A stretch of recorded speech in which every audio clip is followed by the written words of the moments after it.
Scrubbing sounds silently fill the morning air as a new day dawns. With everyone else already awake, a familiar morning routine commences once more.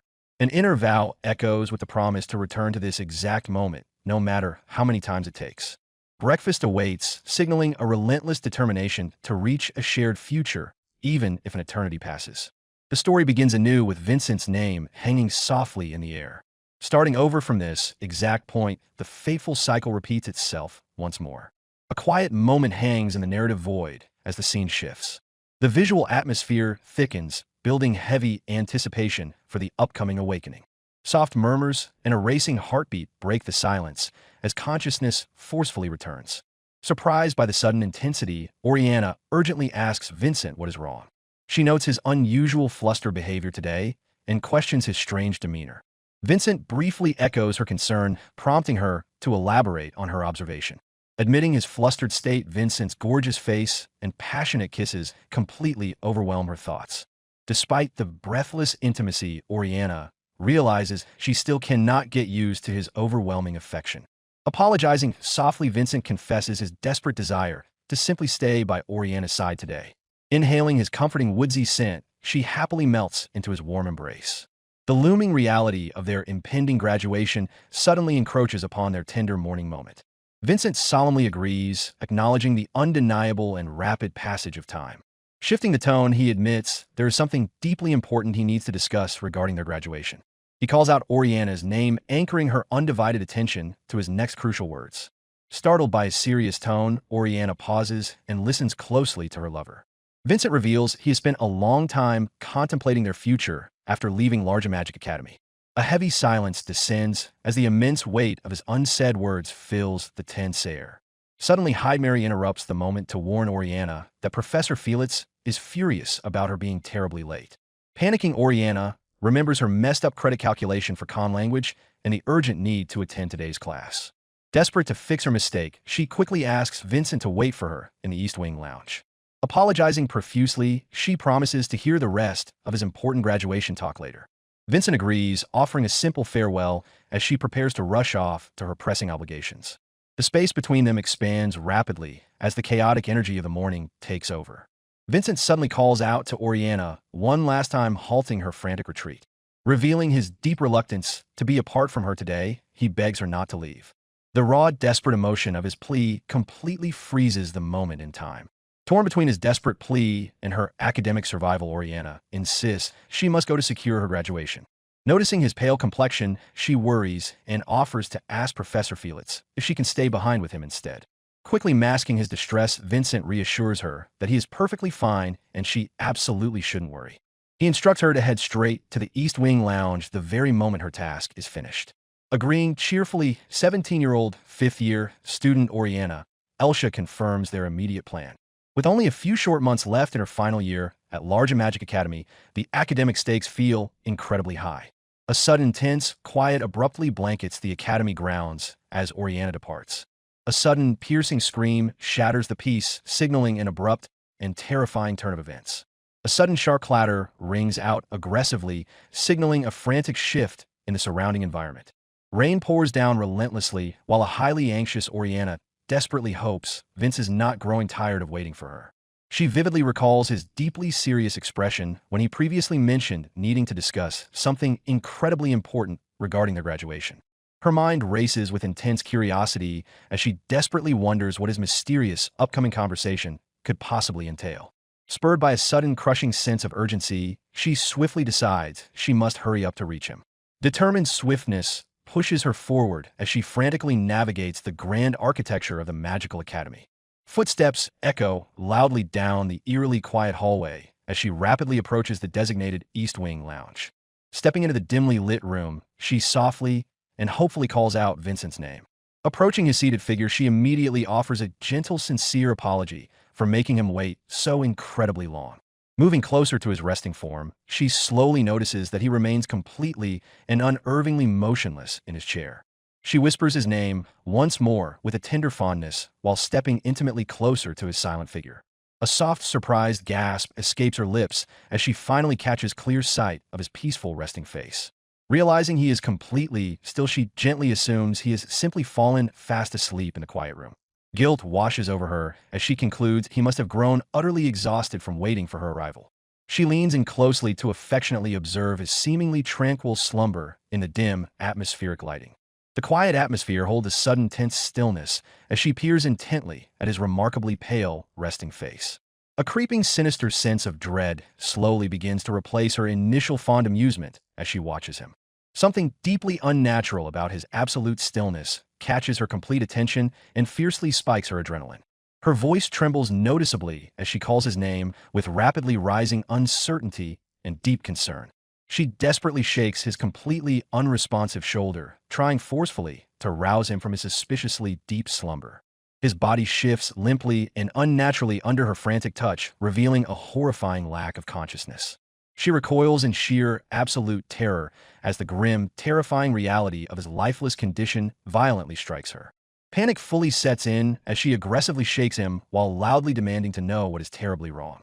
A sickening heavy wave of disbelief crashes over her as she desperately denies the aggressively unfolding nightmare.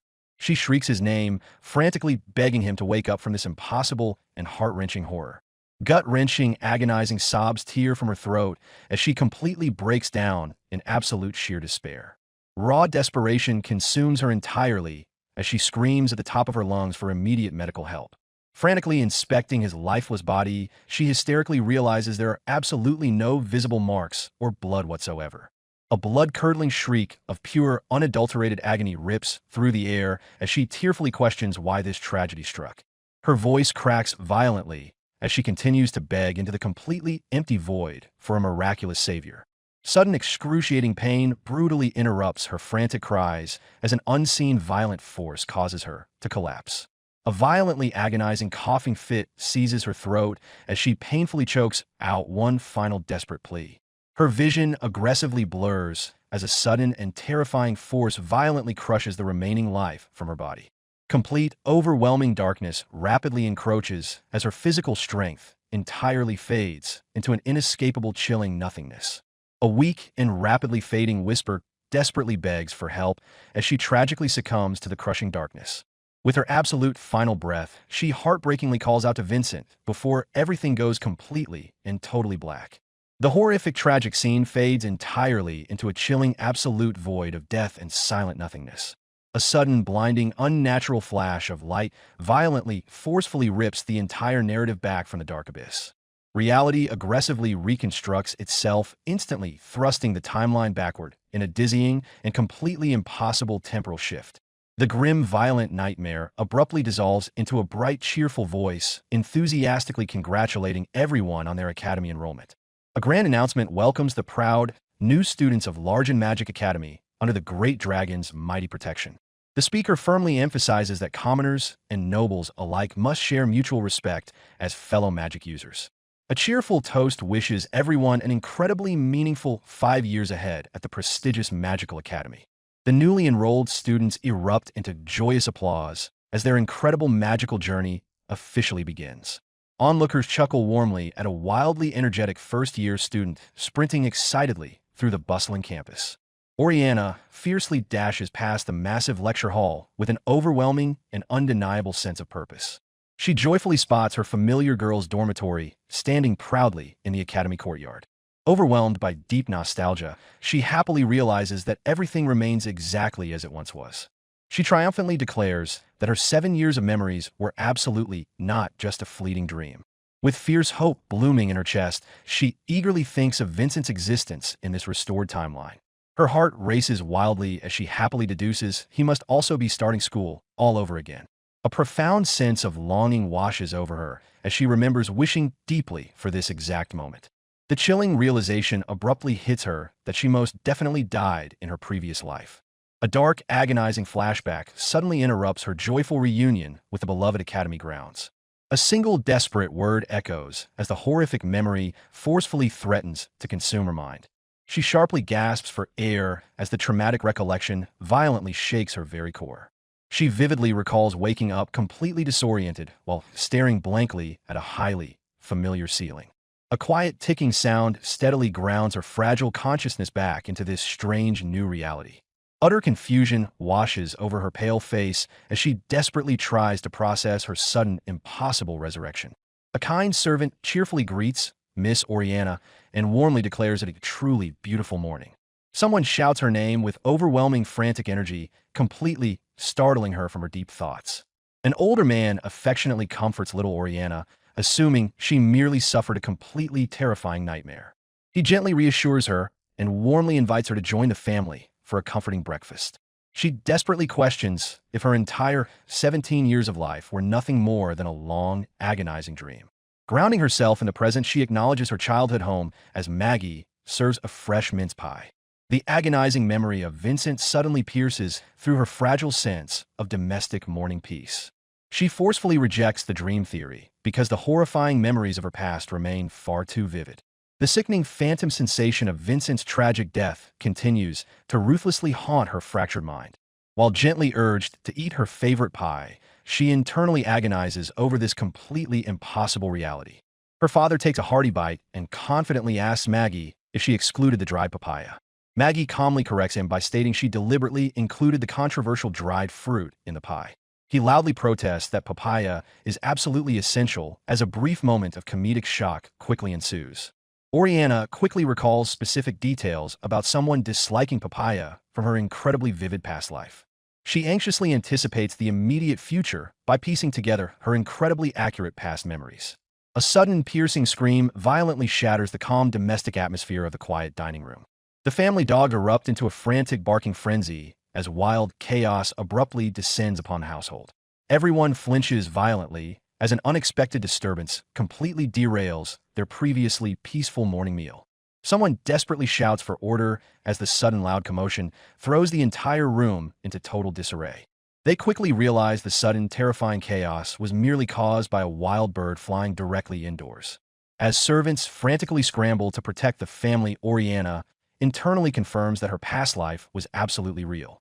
17-year-old Oriana Elsha tragically perished alongside her beloved Vincent Danzane before miraculously rewinding time to return to her younger self. Overcome with deep remorse, she vividly recalls his gentle smile while adamantly refusing to believe their precious memories were merely an illusion. The comforting scent of cedarwood and the heartbreaking sensation of his cold, tear-soaked cheek remain eternally burned into her conscious mind. Clinging to her past life, she firmly declares that her cherished memories remain completely unforgettable. Even the dark, terrifying abyss of death itself completely failed to erase her overwhelming devotion. A quiet, heavy atmosphere settles over the room as her profound internal determination silently takes absolute shape. Her observant father notes her sudden, unusual interest in studying herbal medicine since she fiercely disliked reading during her early childhood. Masking her true intentions, she innocently asks her father about other noble children her age belonging to the prestigious ducal families. He thoughtfully lists the blue, white, red, and purple dragon lineages among the 8 ruling ducal bloodlines. A deeply hidden memory forcefully surfaces as she intensely visualizes a young boy named Vincent. Pushing for specific details, she carefully asks about the elusive Danzane family of the Purple Dragon Duke. Her father abruptly pauses with a dark, serious expression shadowing his face. He sharply questions exactly how she miraculously possesses such specific knowledge regarding the noble houses. He suspiciously mentions Lord Vincent as the sole legitimate heir to the powerful Duke of Shiryu. Frantically backpedaling, she playfully lies that Maggie simply mentioned a handsome, young noble boy sharing her exact age.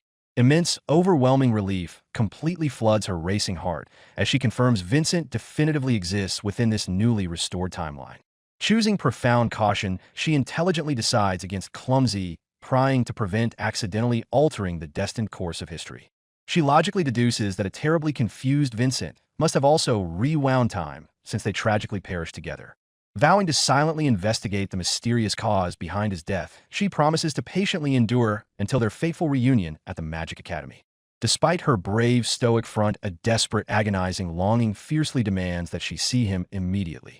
Suddenly shifting her entire demeanor, she cheerfully calls out to her completely bewildered father. With blazing, fierce determination, she loudly announces her ultimate goal to proudly enter Largen Magic Academy upon turning 13. She boldly promises to study relentlessly to successfully secure a highly coveted position within the prestigious honors class. A burning, unbreakable vow silently echoes in her soul as she fiercely swears to absolutely protect Vincent this time. Time rapidly skips forward as bustling academy life abruptly surrounds the newly determined students. A majestic, sprawling campus suddenly looms ahead, showcasing the grand magical academy in all its breathtaking glory. A sudden, clumsy collision forcefully interrupts her swift stride through the heavily crowded courtyard.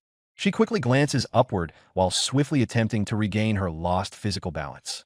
Total absolute shock instantly paralyzes her body upon locking eyes with the incredibly familiar boy. His striking, piercing gaze completely freezes her rapidly beating heart in an agonizingly long second.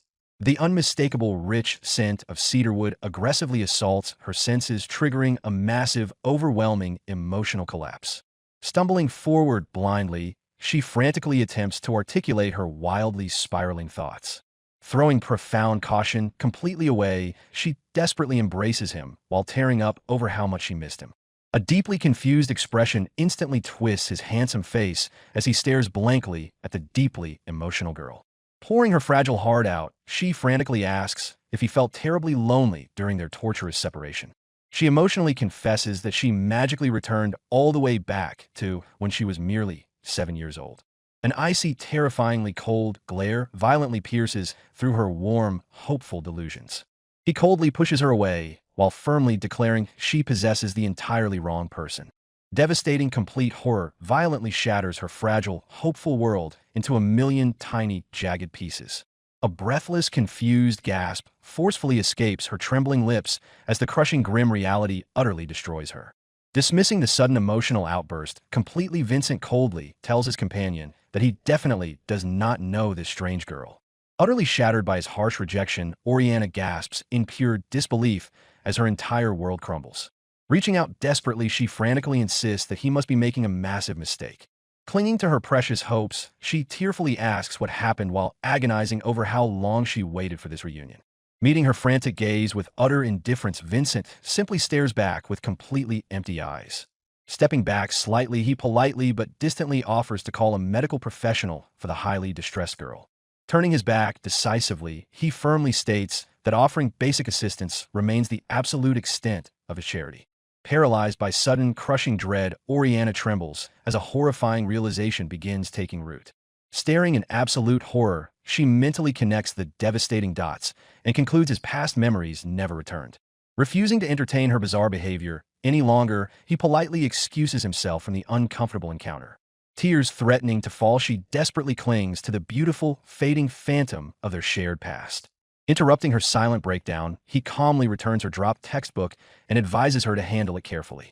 Holding the returned book tightly, she helplessly whispers his name to his retreating back. Accepting the cruel temporal twist, she finally understands he genuinely possesses zero recollection of their first life.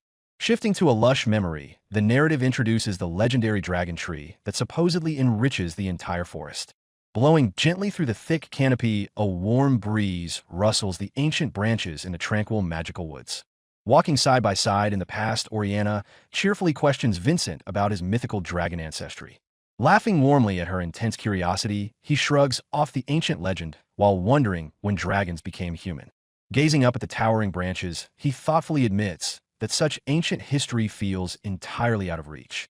Grounding himself in noble duty, he firmly declares that the Violet Dragon House must protect this sacred inherited land.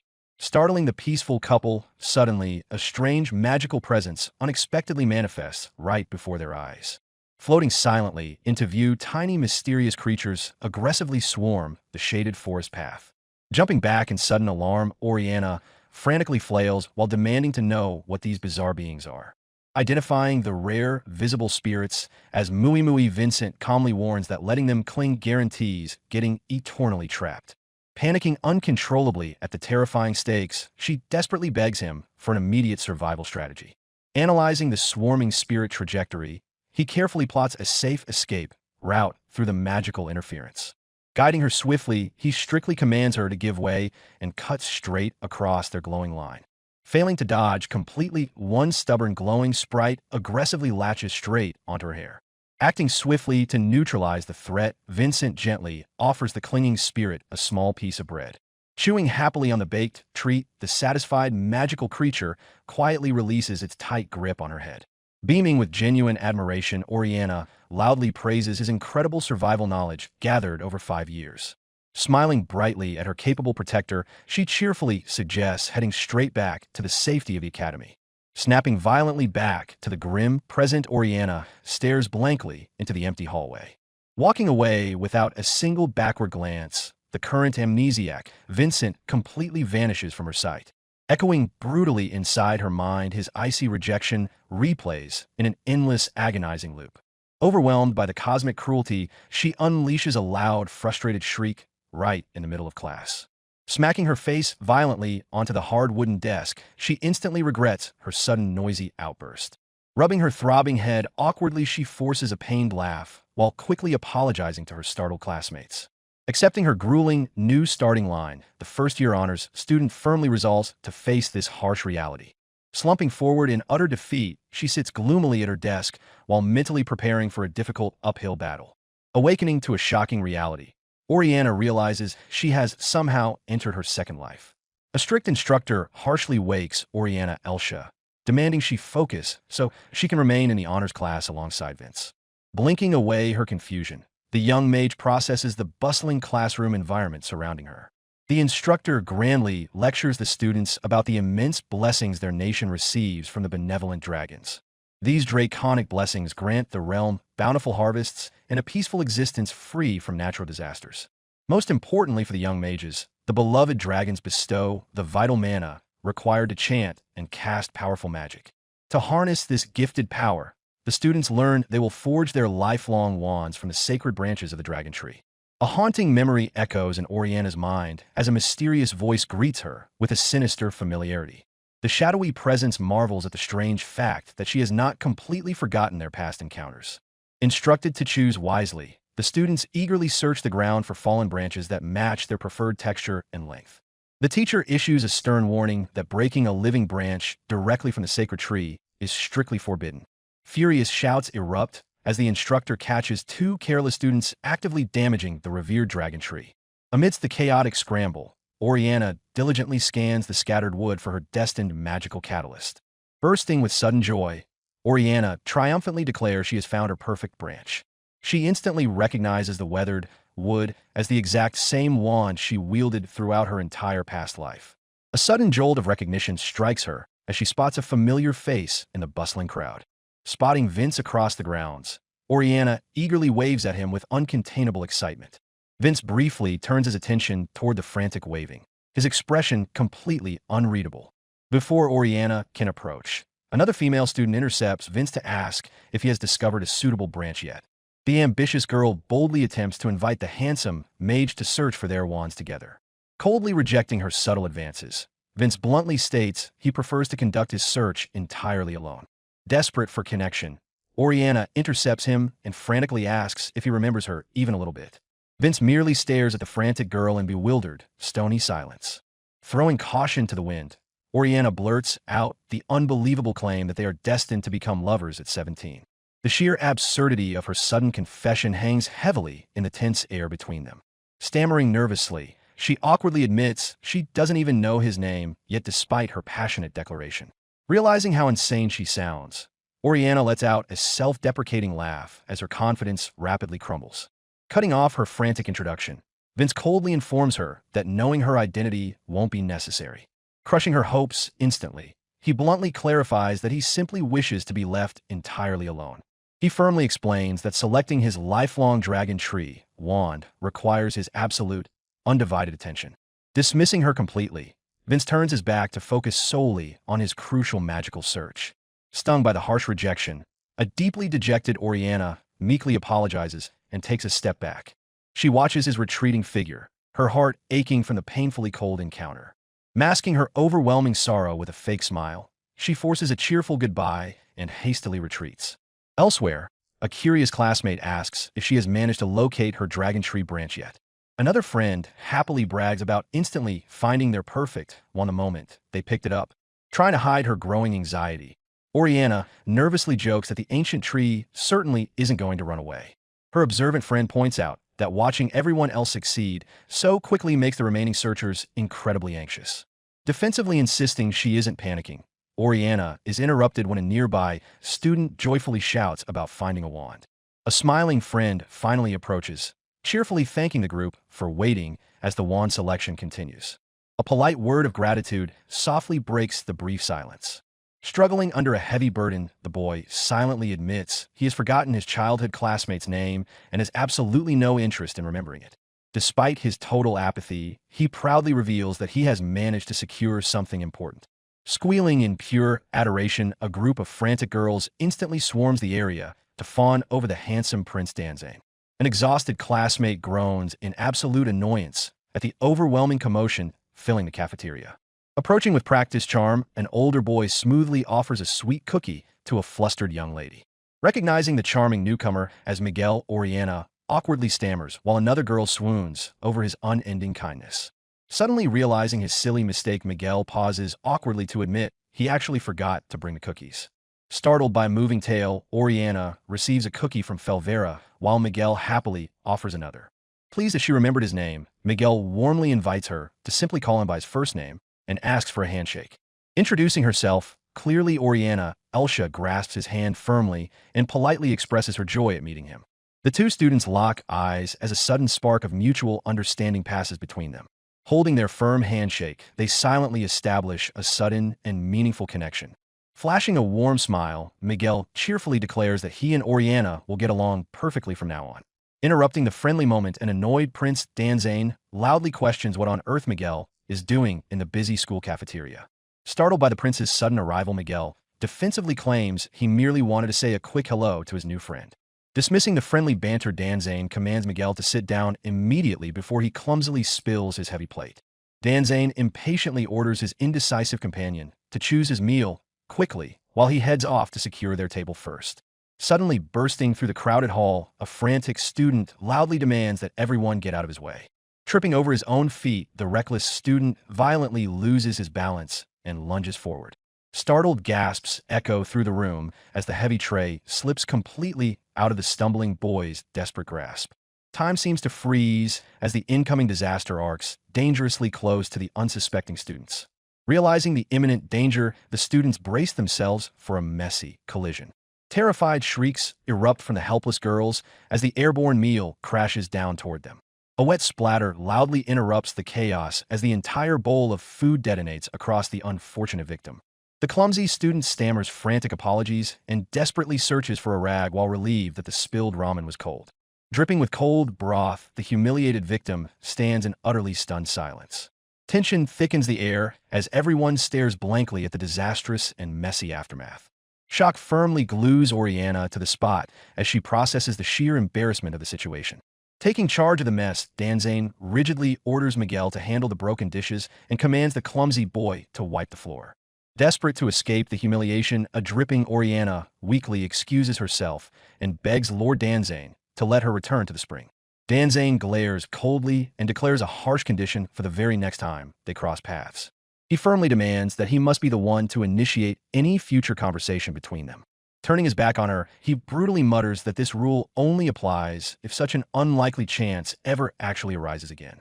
Crushed by the biting rejection, Oriana trudges slowly away from the bustling cafeteria. Clutching her chest in agonizing regret, she repeatedly curses herself for being so incredibly foolish. Tears threatening to fall, she desperately questions why she ever foolishly convinced herself that Vincent would actually remember their shared past. Overwhelming grief finally shatters her brave facade as she breaks down in the quiet hallway. Silent tears stream down her face to wash away the last remnants of her fleeting hope. Swallowing her bitter sorrow, Oriana painfully accepts the heartbreaking reality that a part of her always knew he might forget. Gripped by overwhelming despair, Oriana fiercely curses the agonizing feeling consuming her heart. Staring into the void, she painfully realizes she is entirely alone in this unfamiliar world. Heartbroken, she mourns the complete loss of her beloved father and every old friend who once knew her. Crushed by grief, she tearfully acknowledges that even Vincent has been lost to her. Desperate for hope, she forces herself to believe he remembers their past and return to this life alongside her. Suddenly, the sharp sound of footsteps snapping twigs breaks the eerie silence of the night. Startled Oriana snaps her head around to spot a lone figure moving through the gloom. To her utter shock, she recognizes Vincent carrying a glowing magic lantern into the darkness. Bewildered by his destination at sundown, she wonders why he is deliberately heading straight into the dangerous forest. Remembering his harsh command, she freezes as his cruel demand to initiate their next conversation echoes in her mind. Paralyzed by rejection, she drops her gaze as the painful weight of his previous words crushes her resolve. Defeated, she realizes she stands even further behind his obsessive fangirls and reluctantly decides to return to her dorm. Driven by a sudden surge of determination, she stubbornly grips her dress and refuses to turn away. Deep within the eerie woods, Vincent silently pushes forward through the dense and shadowed undergrowth. Above him, an ominous owl hoots from the twisted branches as darkness envelopes the ancient trees. Pressing onward, his boots crunch softly against the thick layer of fallen leaves blanketing the forest floor. Inspecting a discarded branch, Vincent tosses it aside in frustration upon realizing it lacks the proper magical resonance. Exhausted, he sighs heavily and questions Miguel's claim that the perfect wand would be instantly recognizable. Silence thickly coats the dense woodland as the dim lantern light casts long shadows across the trees. Without warning, a sinister fog rapidly rolls in to swallow the remaining traces of moonlight. Alarmed, Vincent suddenly realizes that the natural sounds of the forest have entirely ceased. Gripping his lantern tighter, he frantically scans the oppressive mist closing in around him. The thick supernatural vapor obscures his vision completely and traps him in a disorienting white void. Completely turned around, he desperately tries to deduce the correct direction back to the safety of the school. Suddenly, glowing spectral eyes begin to materialize ominously from the dense fog surrounding him. A terrifying swarm of strange blob-like magical entities swiftly converges upon his isolated position. Horrified by the encroaching horde, Vincent stumbles backward to distance himself from the eerie creatures. Cornered and confused, he loudly demands to know what these bizarre floating anomalies are. Panicking, he violently spins around and sprints desperately through the blinding mist to escape. Sprinting with all his might, he realizes with dread that the relentless creatures are effortlessly matching his pace. Bursting through a thick patch of fog, his eyes lock onto a sudden silhouette standing in his path. Relieved by the sight of another human, he gasps in shock at the unexpected encounter. Waving frantically, Oriana screams his name and orders him to rush toward her position. Panting heavily, Vincent stares at her in absolute disbelief and groans at her untimely reappearance. Apologizing immediately, she breathlessly explains she followed him because she feared he was in grave danger. Gasping for air, Vincent leans forward exhaustedly as the adrenaline slowly leaves his trembling body. Recognizing the threat, she urgently explains that the Mui Mui are magical beasts designed to lure victims astray. Stepping boldly in front of the swarm, she confidently assures him she knows exactly how to neutralize the creatures. Reaching into her pocket, she reveals that offering the creatures bread will completely break their obsessive pursuit. Flashing a brave smile, she confidently tosses them a cookie in place of bread to successfully quell the magical swarm. Noticing the magical creatures lingering nearby, Oriana wonders aloud if the cookies she offered are simply too tasty. Realizing the truth, she bursts into cheerful laughter while the energetic creatures excitedly bounce around her feet. Smiling brightly, she playfully apologizes to the adorable swarm because her baked goods are clearly irresistible. Vincent watches her vibrant display with widened eyes as the once threatening atmosphere completely dissipates in a thin air. Recalling a forgotten past, Oriana softly whispers that he was actually the one who originally taught her that clever trick. Skeptical of her wild claims, Vincent questions if her talk of them growing older and becoming lovers is just another tall tale. Brushing off the romantic fantasy, he coldly states that he has absolutely no intention of taking her fictional story seriously. Refusing to be discouraged, Oriana gazes deeply into his eyes with an unwavering sense of profound hope. Grinning confidently, she loudly declares that she will be fully ready and waiting if he ever wants to fall in love with her again. Suddenly spotting a familiar piece of ancient, which she excitedly points out a specific branch to aid his magical search. Sighing in disbelief, Vincent mutters that finding his destined wand couldn't possibly be that incredibly easy. Curiosity getting the better of him, he slowly reaches out his hand toward the glowing piece of fallen timber. His fingers gently wrap around the textured bark as a sudden surge of magical resonance fiercely courses through his body. Shock washes over his face when he instantly realizes the profound connection he shares with the newly discovered branch. Smiling softly, Oriana explains that she instinctively recognized the branch because it perfectly matched the one he used to hold. Stunned by her inexplicable knowledge, Vincent stares silently at the mysterious girl illuminated by the dim lantern light. Overwhelmed with gratitude, Oriana silently rejoices that he is alive, even if her precious memories have been completely forgotten. Cherishing the miraculous second chance, she celebrates the beautiful fact that they were able to meet and talk one more time. Bowing gracefully, she solemnly vows to protect him and prays for the dragon's protection to bless Vincent Danzane. Taking charge of the emotional moment, she steps forward aggressively to formally reintroduce herself to the bewildered boy. Shouting with boundless energy, she boldly announces that she is Oriana Elsha, standing exactly 157 centimeters tall. Blushing slightly, she enthusiastically admits her profound love for Noodles while playfully keeping her exact weight a complete secret. Extending her hand shyly, she awkwardly requests a formal handshake on behalf of a desperate maiden in love. Vincent stares blankly at her outstretched hand as his mind struggles to process the utterly chaotic introduction.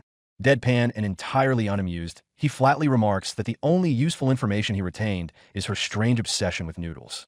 Time flashes forward to her fourth year as a piercing scream of absolute agony suddenly reverberates through the quiet dormitory. An energetic instructor cheerfully guides the stretching students and warns them not to push their bodies too suddenly. Squealing in immense pain, Oriana complains loudly as her intense yoga routine pushes her tight muscles to their absolute breaking point. Panting heavily, she shoots a desperate glare at her strict roommate, who constantly forces her to maintain the grueling poses. Yana Va Matin, the radiant 13th princess of Eki Karima, sternly scolds Oriana for boldly slacking off on her flexibility training. Collapsing onto her fourth-year dorm room floor, an exhausted Oriana whines that intense physical exercise just isn't meant for her. Dismissing her complaints, Yana firmly insists that mastering yoga simply requires relentless effort rather than natural talent. Watching her roommate stretch flawlessly, Oriana marvels at how naturally the beautiful star of the desert carries herself. Teasing her exhausted friend, Yana slyly asks if Oriana wants to become beautiful enough to finally make Mr. Danzane swoon. Striking a perfect pose, the elegant princess declares that proper morning and evening exercise is the true secret to a woman's absolute beauty. Laughing nervously, Oriana weakly attempts to change the subject by loudly claiming she would rather focus on studying hard. Chuckling softly, Yana playfully agrees that Oriana's impressive dedication to studying is certainly one of her many endearing charms. Suddenly, a loud flutter of frantic wings startles the girls as an unexpected visitor bursts violently into their room. Panicking at the chaotic flapping, a terrified Oriana frantically waves her arms and shrieks into the air for immediate help. Reflecting on her wildly chaotic life, Oriana realizes she is now 16 and has miraculously survived 4 years at the Largen Magic Academy. Reflecting on her chaotic reality, Oriana precisely acknowledges that she is experiencing her 16th year for the second time. A tranquil flock of birds scatters across the sprawling sky above the magnificent architecture of the Magic Academy. Students casually traverse the sprawling courtyard beneath the towering spires of their beloved school. Gentle sunlight streams brightly through the intricately carved arches lining the peaceful academy corridors. Gasping in shock, Oriana completely loses her grip as her loose papers flutter chaotically into the cool air. Catching the scattered sheets, mid-air Princess Yana's loyal bodyguard, Azric, smoothly utilizes magic to assist the clumsy girl. Stunned by his casual display of power, Oriana questions if relying on magic just to grab paper is truly necessary. Ignoring her disbelief, Azric casually hands the perfectly stacked documents back to the grateful student. A sudden shift in Azric's guarded demeanor instantly catches Oriana's sharp attention as he slightly averts his gaze. Spotting a fresh bandage on his face, Oriana softly notes that the stoic bodyguard has sustained yet another mysterious injury. Brushing off her genuine concern, Azric abruptly changes the subject to demand Princess Yana's current whereabouts. Oriana awkwardly admits that the energetic princess is still busy torturing everyone with her incredibly intense yoga session. Amused by the chaotic imagery, Azric smirks and slyly remarks that he would have genuinely loved to witness the humiliating spectacle. Pouting defensively, Oriana whines that looking like a struggling beached shrimp during the exercises was an utterly embarrassing experience. Shifting his focus completely, Azric accurately guesses that the dedicated student is rushing off to the quiet study room once more. Teasing the devoted bodyguard, Oriana playfully suggests he tag along unless he is firmly waiting on his master's direct command. Chuckling softly to herself, Oriana leaves the loyal guard behind and playfully marvels at his absolute devotion to the fiery princess. Strolling down the quiet hallway, the young mage carefully clutches her heavy books and silently reflects on her ultimate personal goals. Peeking anxiously into the grand library, she desperately hopes to spot a very specific person studying among the massive shelves. Brilliant sunlight cascades through the towering glass windows to beautifully illuminate the serene and dusty library aisles. Her racing heart leaps triumphantly as she finally locks eyes on the handsome and diligent Vincent Danzane standing nearby. Spotting him patiently helping another student, Oriana awkwardly debates how she should casually approach her oblivious past life lover. Watching from afar, she fondly wonders if the brilliant mage is teaching a grateful underclassman how to properly use a magical dictionary. Vincent stands tall and remarkably composed amidst the towering bookshelves with an undeniable aura of absolute perfection. Overwhelmed by profound affection, Oriana sighs deeply as she greatly admires his unwavering kindness toward absolutely everyone. A furious blush violently creeps across her face as intense romantic feelings flood her rapidly racing heart. Driven by an unstoppable surge of adoration, Oriana boldly declares her extreme love for him loudly within her own mind. Sneaking stealthily up behind him, she silently screams his name while preparing a wildly inappropriate surprise attack. Launching herself recklessly through the air, the energetic girl playfully tackles the unsuspecting magical prodigy directly from behind. Staggering from the sudden physical impact, a bewildered Vincent loudly demands to know what on earth she thinks she is doing. A nearby friend cheerfully snitches that the deeply obsessed Elsha only came to the library to study alongside the handsome Danzane. Blushing furiously at the exposure, Oriana giggles sheepishly while stubbornly refusing to detach herself from the annoyed young nobleman. Frantically trying to pry the clinging girl off his back, Vincent shouts angrily while Miguel calmly instructs him to stop yelling. Clearing his throat, loudly Miguel slyly interrupts the chaotic physical struggle between the deeply flustered duo. Flashing a charming smile, Miguel smoothly greets Oriana and effortlessly compliments her unfailing daily cuteness. Energized by the high praise, Oriana loudly admits she worked incredibly hard on her makeup just to impress the oblivious Danzane. Pinching the bridge of his nose, an utterly exhausted Vincent groans in deep frustration at their relentless and chaotic antics. Finally slipping off his back, a thoroughly satisfied Oriana beams brightly at the disgruntled but completely uninjured prince. Noticing his lingering scowl, the oblivious girl tilts her head and innocently asks what is supposedly bothering him. Snickering wildly from the sidelines, her friends tease that determined students will always exercise their right to sit wherever they please to trap Danzane. Startled by the sudden intrusion, he coldly questions if permission was ever granted to share his seating space. Tension thickens in the silent air as the characters exchange intense, calculating glares across the quiet room. Regaining his composure, he dismissively allows the seat to be used freely while claiming his memory has fully returned. Sensing the awkward atmosphere, the companion accepts the arrangement before quickly prompting Miguel to leave the area. Miguel hastily agrees, shuffling away from the intense situation with a hurried and nervous nod. The heavy silence lingers as shifting dynamics take hold of the desolate environment. A grim realization sets in as the chilling countdown begins, leaving only 1 year remaining until his inevitable death. Despite showing no signs of illness or possessing deadly enemies, grim history dictates he will perish during his 5th year. Determined to notice even the slightest changes, a fierce vow is made to stick close and endure any cold treatment. Relying on past life knowledge, a sudden surge of motivation sparks a fierce dedication to begin studying immediately. The quiet rustle of pages marks the beginning of an intense and highly focused academic journey. Exhaustion quickly sets in, accompanied by a desperate wish that Vincent share the exact same second-class ranking. As the future heir to the Shurdin domain, Lord Vincent faces the daunting task of mastering vast management knowledge. The observant teacher acknowledges the young heir's preemptive efforts to grasp his heavy responsibilities. Vincent boldly reveals he has already begun independently studying magic, finance, agriculture, and forest management. Thoroughly impressed, the tutor praises Lord Vincent for flawlessly living up to the brilliant rumors surrounding his name. Pledging utmost dedication to the young master with dragon's blood, the tutor enthusiastically proposes starting their hard work tomorrow. Refusing to wait another moment, Vincent fiercely demands that their rigorous training begin right away today. Driven by mutual ambition, he vows to exceed all expectations and fulfill his deep-seated personal wishes. Silence envelopes the serene scene as fierce determination gives way to quiet, focused contemplation. The tranquil atmosphere perfectly masks the intense, plotting brewing just beneath the calm surface. Subtle movements in the background hint at hidden observers watching carefully from the obscure shadows. The quiet environment remains completely undisturbed, seamlessly hiding countless secrets within its worn walls. Exhaustion claims a weary soul, who readily admits to always falling asleep whenever visiting this specific secluded sanctuary. Gentle breaths rhythmically fill the quiet space of the completely isolated and peaceful resting area.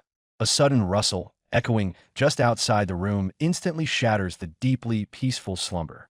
Sharp awareness strikes as a familiar presence is detected, standing perfectly still right behind the heavy door. Amusement colors his thoughts as he realizes she went through the incredible trouble of sneaking into the lounge just for him. A sudden voice interrupts the quiet, eagerly asking Lord Vincent if he successfully found a suitable branch. The completely unexpected arrival of Lord Danzane rapidly shifts the focus of the hidden, silent observer. Confusion sets in as he wonders why she hesitates instead of boldly seizing the perfect opportunity to make a romantic move in the worn-out lounge. The creeping shadow lurking just outside the door remains utterly motionless, perfectly masking her true intentions. A stealthy figure slowly attempts to blend seamlessly into the quiet, unassuming background of the hallway. He scoffs internally, completely baffled that she genuinely believes her clumsy spying has actually gone unnoticed. The quiet observer blindly continues her silent vigil, entirely oblivious to her fully compromised cover. A sudden epiphany strikes as he deeply questions if this secret of stalking is actually her misguided way of watching over and protecting him. Curiosity piqued by a distant group, someone rushes off to investigate how the grueling plowing could possibly be finished so quickly. Left alone with his swirling thoughts, a lingering sense of mystery surrounds exactly what dangerous threat she is desperately trying to protect him from. Exhausted workers groan heavily about the inevitable soreness awaiting them by the afternoon after completing their grueling manual labor. A desperate plea is made for a magical tool that could automatically plow fields and pull weeds, vividly painting a picture of a much-desired agricultural dream. Discussing hypothetical magical agriculture, the group energetically debates what Elsha would write on a giant magic paper to cover the entire field. Considering the wild possibilities, they imagine how the enchanted paper could till massive soil waves and obliterate heavy stones. Pivoting their brainstorming, they excitedly suggest enchanting a single-legged hoe with violent runes to make it autonomously stomp around. Eager to test their bizarre theory, they mimic the tool's erratic movement while proposing a quick experiment using standard magic paper. Amidst the relentless clanging of fieldwork, they proudly acknowledge that such eccentric conversations exist exclusively within their special class. Suddenly, a loud shout echoes across the dirt announcing that Danzane unearthed something highly unusual during his intense digging. Shock ripples through the students as they learn Professor Hines declared the strange stone incredible and ordered a massive search across all fields. Huddling together, the students unanimously conclude that casually approaching the otherworldly Danzane remains an absolute impossibility. Despite his deeply intimidating aura, they marvel at how amazingly kind Danzane acts toward commoners while effortlessly commanding attention. Shifting their profound admiration, the group loudly praises Elsha for her incredible bravery in boldly pushing herself onto someone as formidable as Danzane. Chuckling awkwardly at the blunt observation, Elsha nervously admits that labeling her relentless actions as bold rings dangerously true. Desperately defending Vincent, she passionately insists he would never fly into a terrifying rage over a simple, harmless conversation. Though they concede he might not violently lash out, the terrified group still firmly views Vincent as an icy and deeply unapproachable figure. Secretly reminiscing about her past life, Elsha completely understands their intense hesitation because she once felt the exact same terror around him. Searching for the perfect words, she gently argues that Vincent is not inherently hostile, but merely deeply misunderstood by his peers. Gazing thoughtfully into the distance, she poetically compares his silent and untouchable presence to the distant beauty of the moon. Stripping away the terrifying academy rumors, Elsha passionately declares that Vincent remains a perfectly normal 17-year-old boy beneath his icy exterior. Continuing her fierce defense, she attributes his stellar academics and hidden kindness to immense personal hard work rather than untouchable genius. Breaking the heavy tension, a classmate cheerfully derails the intense conversation by aggressively suggesting Elsha would definitely enjoy devouring ramen with them. Emboldened by the sudden, lighthearted mood, someone daringly shouts at Elsha to take a massive leap and violently drag Vincent into their plans. Horrified by the sheer volume of garlic and hidden past trauma, they instantly panic at the absolute impossibility of Vincent eating ramen. Rejecting the foolish idea entirely, someone bluntly states there exists absolutely no chance Vincent would ever consume such commoner slop. A sudden gasp of absolute terror paralyzes the entire group as they realize Vincent has silently materialized right behind them. Completely oblivious to the suffocating tension, someone randomly remarks on how incredibly cute the academy practice uniforms look while panting heavily. Startled by the sudden intrusion, overwhelming confusion completely shatters the previously peaceful agricultural conversation. A heavy silence stretches infinitely as a piercing stare targets a deeply flushed and panicking face. Frantically misinterpreting the intense situation, a student shouts in sudden alarm about a deadly case of sudden heat stroke. Pointing aggressively at the crimson blush, they loudly demand an immediate explanation for the fiercely burning red skin. Stammering through intense embarrassment, furious denials explode outward in a desperate attempt to violently deflect the suffocating attention. Ignoring the furious protests entirely, the worried companions forcefully insist on immediate hydration to treat what they perceive as a dangerously weak constitution. Moving with alarming speed, a frantic physical scramble erupts to immediately secure a life-saving drink of water for the supposedly ailing student. A sharp and hissing breath violently cuts through the chaotic fussing as immense frustration visibly boils over. Total chaos erupts as water is violently thrust forward only for Vincent to coldly ignore the commotion and formally announce a vital message from Professor Hines. Snapping under the relentless and suffocating attention, Vincent violently demands that the persistent crowd immediately stop tracking his every move.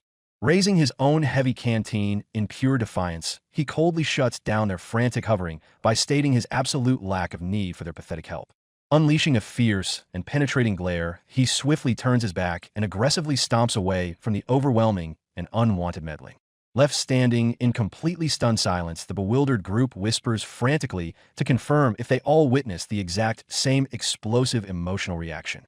Remembering the earlier impassioned defense, reality crashes down that beneath his terrifying aristocratic exterior, Vincent truly reacts just like any flustered teenage boy. Shifting focus as the heavy dust finally settles, they quietly realize that Danzane had also displayed a completely uncharacteristic and incredible expression during the chaotic commotion.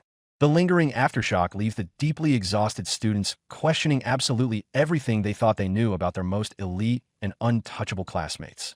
A heavy silence fills the air as a profound sense of anticipation sets the stage for the unfolding memories. The serene atmosphere masterfully masks a swirling storm of deeply unspoken and tragic emotions.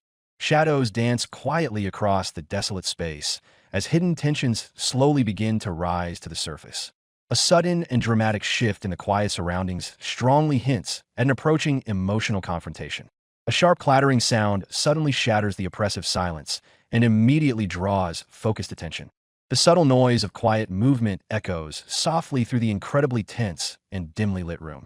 A fleeting shadow swiftly slips past as a heavy sense of lingering romantic longing takes firm hold.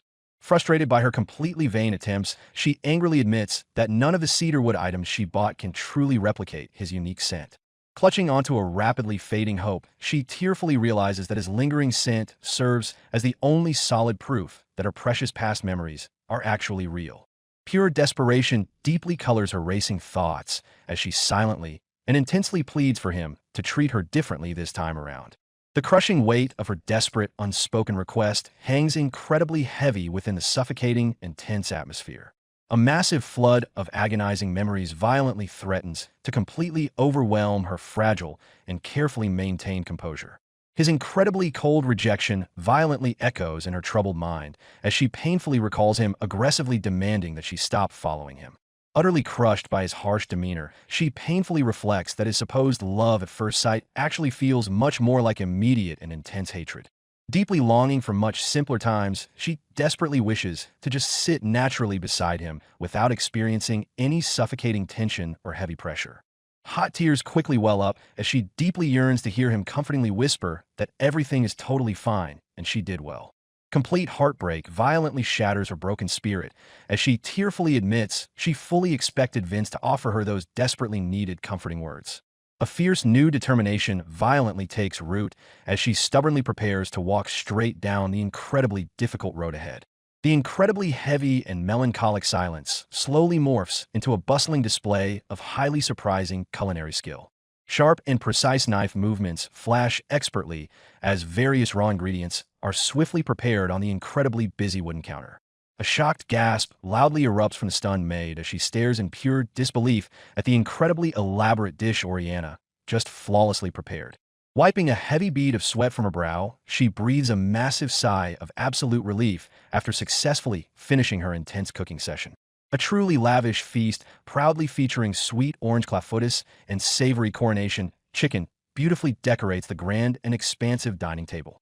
Staring warmly at the bright citrus dishes, she firmly vows to cook them all for Vince if they ever miraculously cross paths again. Utterly stunned by the massive feast, the whispering servants furiously debate if the remarkably young lady truly cooked everything entirely by herself. Frantically realizing she completely overdid it for a mere 7-year-old, she nervously deflects by loudly claiming she just followed a simple recipe from a standard book. A sudden and loud knock abruptly shatters the incredibly tense kitchen atmosphere as her beloved father unexpectedly arrives on the chaotic scene. Beaming with overwhelming paternal pride, Papa joyfully presents the very special book his fiercely beloved daughter had so desperately requested. Pure horror violently strikes as the terrifying and highly deadly titles of forbidden poison manuals are boldly revealed to the entire room. A deeply suffocating and incredibly dark atmosphere instantly crushes the previously cheerful and vibrant mood of the busy kitchen. Intense panic wildly flares in her pounding chest as she nervously wonders if blindly asking for such horrifying books was a massive and terrible mistake. Desperately scrambling for a highly innocent excuse, she frantically claims a simple fairy tale about a poisoned apple strongly sparked her deeply morbid curiosity. Wildly waving her small hands, she loudly begs her stunned father to immediately stop making such a deeply devastated and incredibly heartbroken face. Breathing a massive sigh of immense relief, Papa gently praises Oriana for her surprisingly intense and highly sudden recent eagerness to seriously study. Swiftly confiscating the highly deadly text, he desperately pleads with young Oriana to remain his totally innocent little flower for just a bit longer. Warmly pulling her into a tight embrace, he lovingly calls her his absolutely sweet and highly precious little cornflower. Absolute confusion totally derails the highly sweet moment as she bluntly questions the truly bizarre comparison to a totally common weed violently found in mundane wheat fields. Frantically backpedaling from his mistake, Papa loudly declares it a highly cheerful and completely noble flower, while she cheerfully shouts her profound love for him. A delightful chorus of sweet giggles erupts as highly playful teasing about the wildly silly cornflower nickname perfectly lightens the previously heavy mood. Warm and joyful laughter beautifully echoes through the bright halls as a profound sense of true familial peace finally settles deeply over the vibrant estate. A tense silence settles over the area as unspoken emotions hang heavy in the air. Vincent quietly demands that Elsa stop whatever she is doing. Noting his recent strange behavior, she casually brushes it off as mere summer fatigue. A sudden outburst of panic erupts as he frantically yells at her for speaking the thought aloud. The chaotic argument escalates as threats of being forcefully carried to the infirmary are violently thrown around. He stubbornly dismisses the ridiculous idea while utterly doubting her actual capabilities.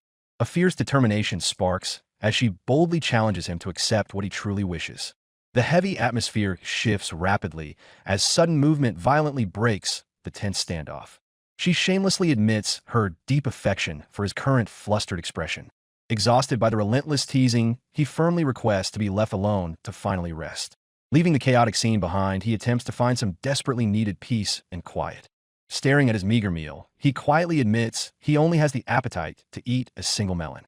Springing into sudden action, Oriana demands exactly 20 minutes and quickly dashes away.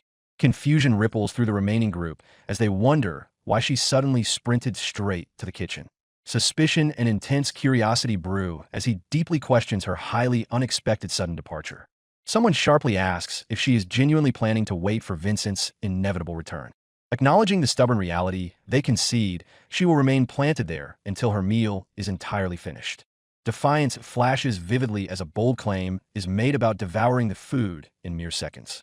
Pure shock and absolute awe erupt as Oriana triumphantly returns with an incredibly delicious-looking dish. Smiling warmly, she sweetly explains her thoughtful intention to create a much lighter and easier meal. The beautifully prepared dish sits perfectly plated and ready to be quickly devoured. She proudly presents her refreshing chilled chicken tender pasta with an incredibly dramatic flourish. A shocking and wildly bold ultimatum is suddenly thrown down to forcefully compel him to eat. Flustered and instantly defeated, he quickly stammers out that he never actually refused the meal. Attempting to hopelessly mask his intense embarrassment, he weakly criticizes the visual presentation of the food. Genuinely confused by his unexpected complaint, she tilts her head and deeply questions his sudden critique. He stubbornly mutters his deep personal grievance about the strange inclusion of lemon on savory food. She casually drops the massive bombshell that she always believed he deeply loved citrus flavors.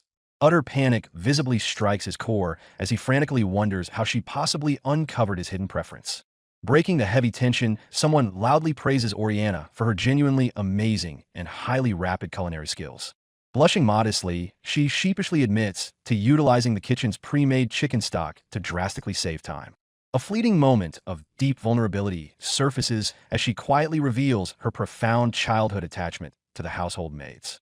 Smiling fondly at her precious memories, she proudly credits the kind maids for expertly teaching her how to cook. A sudden and highly intense realization powerfully strikes him completely off guard. The incredibly heavy weight of her poignant words violently rattles his previously composed demeanor. Swirling emotions rapidly violently clash within his mind as past and present begin to deeply blur. He remains completely frozen in place while processing the incredibly shocking depth of her unexpected sincerity. The vibrant and cheerful atmosphere slowly starts to violently crack his carefully maintained icy exterior. A profound and highly meaningful silence powerfully stretches across the increasingly tense and emotionally charged room.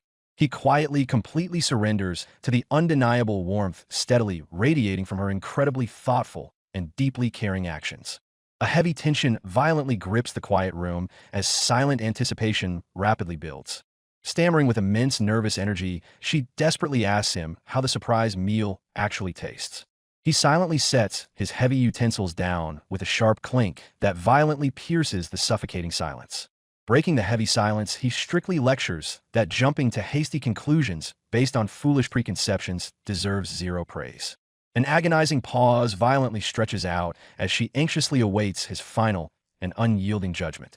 Annoyed by the suffocating tension, he bluntly admits the meal was genuinely good, while fiercely warning her not to overthink his words. Overjoyed by his incredibly rare compliment, she gleefully shouts that he actually called her cooking delicious.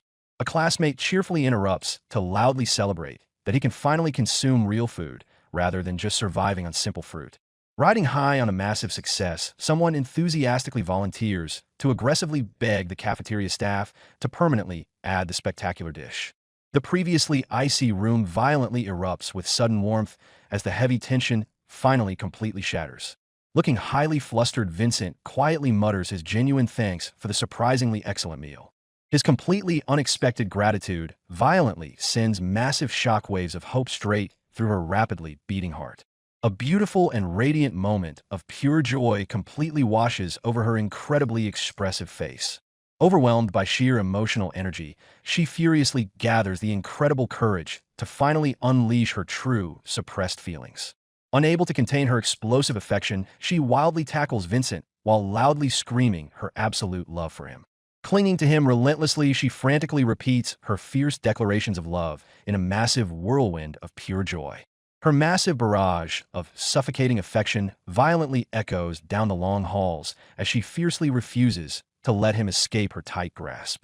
Later, in a deeply quiet and hidden space, she fiercely dives into highly dangerous research papers detailing deadly poisonous mushrooms. She resolutely pulls out an incredibly grim compendium meticulously detailing countless gruesome and highly untraceable killings. Handing over a highly restricted borrowing permit, the strict librarian fiercely reminds Elsha that these highly dangerous texts absolutely cannot leave the premises. The kind librarian brightly praises her intense passion for lethal herbs while completely assuming she deeply admires Professor Hines. Caught entirely off guard by the sudden assumption, she awkwardly stammers out a highly unconvincing and nervous agreement.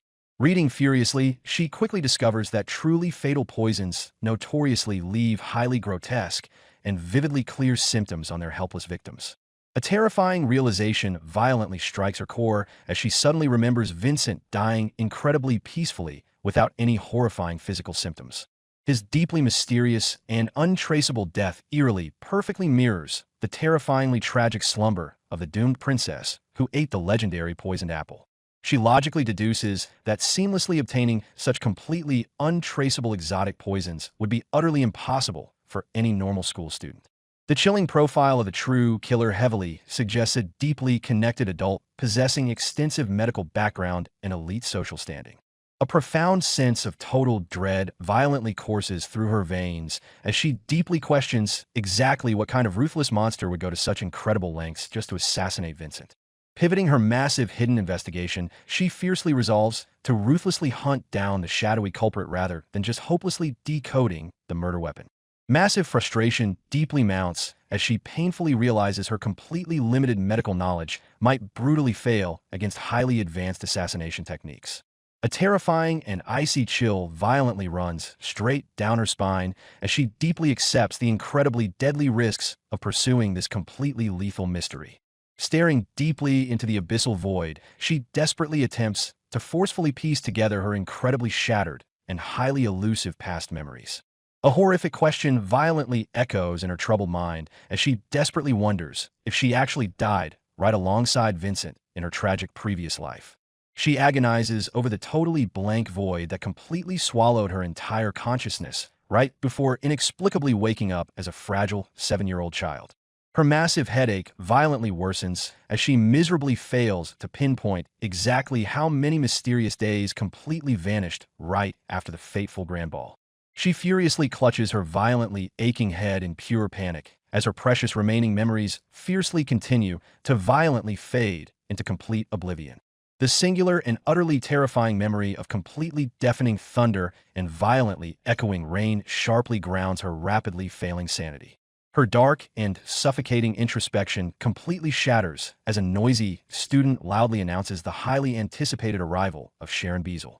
She sharply hones in on the highly stunning new arrival while deeply whispering her incredibly mysterious and foreboding name. The entire quiet room violently erupts into incredibly frantic whispers as the enigmatic Sharon confidently claims the highly coveted seat right next to Danzang. Stunned by the sudden revelation, a shocked voice loudly questions if Vincent was just here. Whispers echo through the halls as students enthusiastically gossip about the beautiful duo's rumored past relationship. Captivated by her violet eyes, an admirer elegantly compares Danzang to a blooming iris. The vivid comparison continues as Beazle is envisioned as a pristine white lily or a radiant moonflower. A collective sigh sweeps the room as onlookers marvel at their overwhelmingly elegant and noble presence. Confusion sets in as a disappointed voice wonders why their own flower wasn't considered noble too. Shock shatters the calm as a sudden torrential downpour catches everyone completely off guard. Panicking over being utterly absorbed in the moment someone realizes their dire mistake as the rain violently intensifies. Bursting with urgency, an excuse is shouted to return items while desperately rushing away from the scene. Apologizing quickly, the fleeing student promises to return, soon leaving another bewildered by the sudden departure. Heavy rain violently pounds the empty scenery, setting a deeply tense and isolated atmosphere. Glancing around in pure confusion, someone asks if Vincent or anyone else was just standing there. Brushing off the lingering suspicion, a voice quietly dismisses the eerie feeling as absolutely nothing. Silent raindrops continue to fall, amplifying the unspoken tension hanging thickly in the air. Fear grips the fleeing student, terrified that running and getting scolded will drop them a class and permanently separate them from Vincent. Despite knowing the severe consequences, overwhelming panic forces them to keep moving forward. A sudden blinding flash of lightning tears aggressively through the dark sky. A terrified shriek escapes as the deafening crack of thunder completely shatters their fragile composure. Screaming in pure terror, They recoil violently from the overwhelming power of the storm. Ragged, heavy breaths echo loudly as they frantically pant through the suffocating fear. Trembling violently in the shadows, they desperately seek immediate refuge from the relentless tempest. Realizing the spot is too exposed to passing people, they frantically decide to find a much better hiding place. Footsteps slap forcefully against the floor as they sprint wildly down the endless corridor. Driven by pure survival instinct, they desperately search for a safe haven where the terrifying thunder cannot reach them. Another sharp squeak of absolute terror slips out as the storm relentlessly pursues their every step. Desperation peaks as they blindly search anywhere and everywhere for a tiny sliver of safety. Tripping over their own frantic feet, they stumble violently in the chaotic, panicked rush. Gasping for air through exhausted huffs, they agonizingly question where they are even trying to go. Suddenly, Vincent's commanding voice cuts through the panic, calling out Elsha's name in sheer alarm. Rushing instantly to her side, he anxiously demands to know what just happened to her. Alarmed by her sudden fall, he urgently asks if she is sick and if she can even stand up. Forcing a brave front, Elsha stammers that she is fine and just needs a quick moment to calm down. Offering his help to get her to the infirmary, Vincent confusedly questions why she even came here if she was truly unwell. Startled into a loud shriek, Elsha violently denies being sick as her pride fiercely clashes with her fear. Uncontrollable shivers rack her small frame as the undeniable truth becomes completely apparent. Piecing the obvious clues together, Vincent gently realizes that she is simply terrified of the booming thunder. A quiet moment of profound understanding entirely shifts the previously tense atmosphere between them. Looming protectively, a comforting presence attempts to soothe the endlessly trembling girl. Defeated by her own violently shaking body, Elsha meekly confirms his realization with a quiet, stuttering yes. Laughing nervously like a little kid, Elsha insists Vincent can leave since she will be fine once the storm stops, even as he astutely notices her desperately hiding her trembling hand. A sudden exclamation of surprise sharply cuts through the heavy atmosphere. Confusion flashes as an unexpected presence suddenly interrupts their quiet moment. Rushing over with genuine concern, Danzane urgently asks if he should fetch a teacher for the unwell student.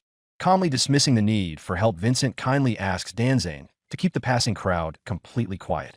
Springing into swift action, Danzane loudly directs the other students away from the secluded area. Silence falls again as the pair is left completely alone in the isolated corridor. The tense quiet stretches endlessly as unspoken emotions hang heavily in the cold air. A gentle shift in posture reveals a deep vulnerability lingering between the two students. Dark memories violently resurface as the rumbling thunder echoes ominously through the school grounds. The deafening sound of the storm completely overwhelms her fragile senses. She painfully reveals that a massive thunderstorm raged the exact day someone precious to her passed away. Overcome by past grief, she tearfully recounts how she helplessly clung to them and cried. The thunderous roar vividly reminds her of a terrifying dragon's wrath to consume her thoughts entirely. Every crack of lightning cruelly forces her to relive that tragic death and her own absolute helplessness. Feeling instant regret, Vincent sincerely apologizes for his earlier laughter regarding her intense fear. A tender moment beautifully unfolds as he looks down at her with newfound understanding. Soft tears continue to fall rapidly as the heavy burden of her past is finally shared. Seeking to comfort her trembling frame, Vincent warmly promises that she can always come find him whenever the thunder roars. He firmly assures the frightened girl that he will always be there to sit quietly by her side. His unwavering gaze conveys a deep sincerity that pierces straight through her lingering panic. With profound empathy, he softly offers his heartfelt condolences regarding the tragic loss of her mother. A stunned silence washes completely over her as his gentle words fully process. An unexpected gasp of raw emotion suddenly escapes her slightly parted lips. Her initial shock quickly transforms into a soft and entirely genuine giggle. Blinking in pure confusion, Vincent awkwardly wonders if he accidentally said something terribly weird just now.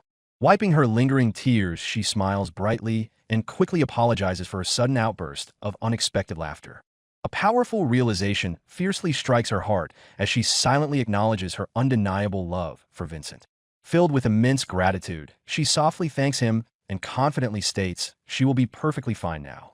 Empowered by his warm comfort, she bravely assures him that she is absolutely no longer afraid to face the storm.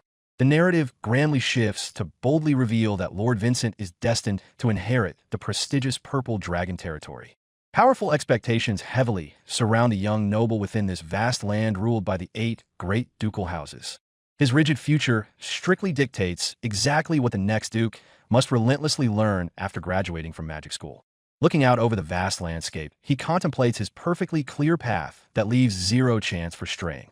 He coldly envisions his unwavering trajectory firmly set for the next 10 demanding years. He confidently believes that absolutely nothing can stop his inevitable ascent, even 30 years into the distant future. The crushing weight of destiny presses down heavily on this unbending path where he can see so far ahead. A dramatic visual beautifully underscores the immense and imposing scale of his predetermined life.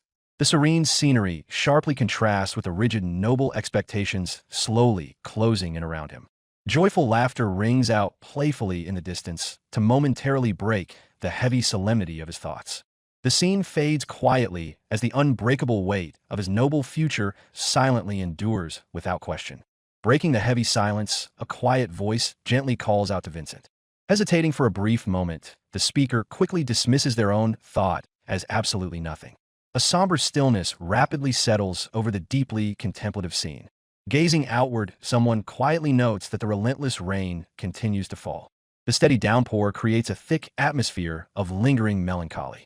A soft realization quietly dawns as the rainy morning softly concludes. The gloomy atmosphere completely shifts as a bright new day eagerly begins. Students enthusiastically gossip while admiring the perfectly soft and natural look of Felvera's lovely braid.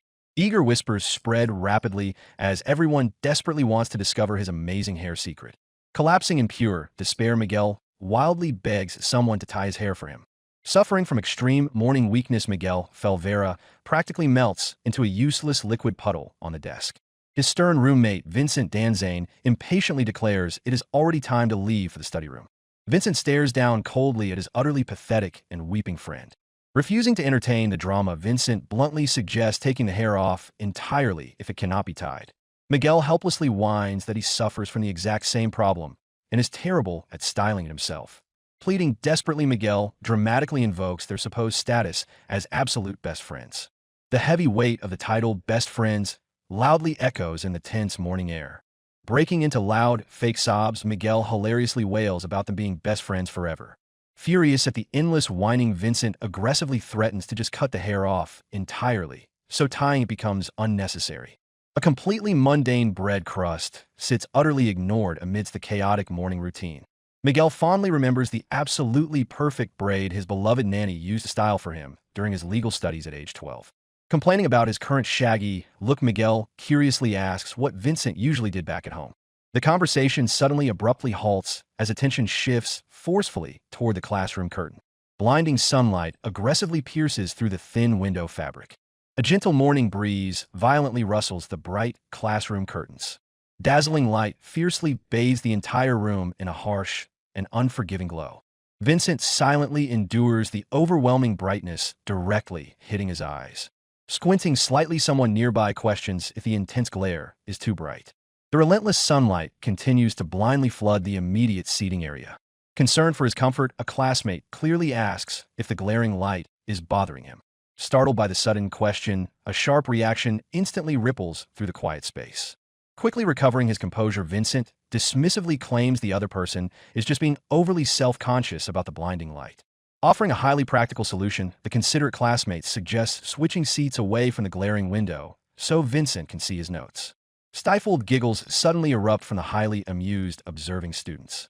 The suppressed giggles completely explode into roaring laughter as the situation becomes entirely too much for Miguel to handle. Utterly unamused by the raucous laughter, Vincent dangerously growls Miguel's name in pure annoyance. Snapping fiercely, Vincent commands his incredibly noisy friend to instantly shut up. A smug retort sharply reminds the laughing boy that golden silence is greatly appreciated. The surrounding students wildly gossip in pure amazement about the surprisingly blunt exchange between the two childhood friends. Smiling softly to herself, a girl feels strangely happy witnessing this wonderfully casual side of Vincent that she never saw in her previous life. A sudden question abruptly cuts through the lingering tension to ask if he is finally happy. Flustered and deeply defensive, he firmly insists she must not get the wrong idea, because he definitely was not staring at her. Realizing his massive slip-up, he angrily scolds her for not keeping quiet while she excitedly realizes he was actually looking at her. Startled by the sudden romantic commotion, a nearby voice loudly calls out Vincent's name in pure confusion. Rubbing his head in total exasperation, Vincent mutters that she always incredibly manages to throw him completely off balance. A heavy heartbeat suddenly echoes loudly in the quiet space to signify a massive rush of overwhelming emotion. Elsha absolutely loses her mind with joy as she aggressively shakes Miguel to celebrate Vincent finally warming up and smiling at her. Fiercely denying everything out of pure embarrassment, Vincent claims he laughed from sheer frustration, while she endlessly showers him with affectionate declarations.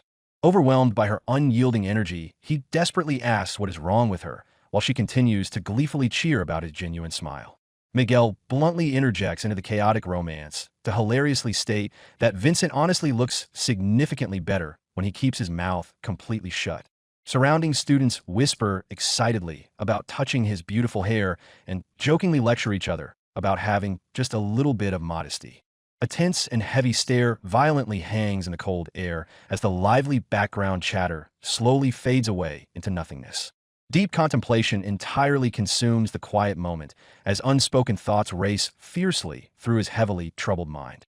Preparing for the evening's work, she safely confirms she brought the light magic paper just in case they ended up staying extremely late. A delicate rustle echoes softly through the darkness as the highly magical item is carefully retrieved from its secure resting place. Focusing entirely on the immediate task at hand, the surrounding shadows completely swallow the quiet and isolated space. Placing the enchanted paper inside the magic lantern, he chivalrously asks if she is absolutely sure she does not need an escort back to the girls' dormitory. Waving her hands frantically, she enthusiastically reassures him not to worry, because there are still plenty of people wandering safely around the busy campus. A soft smile warmly graces her bright face as she happily prepares to make the safe journey back to her dormitory entirely alone. Accepting her highly confident answer, Vincent quietly acknowledges her final decision with a short and incredibly soft murmur. Watching his retreating back, she happily reflects that he is still the exact same remarkably kind Vincent she has always known. Teasingly pointing out his obvious worry, she proudly declares her love once more while he groans in pure frustration at her relentless affection.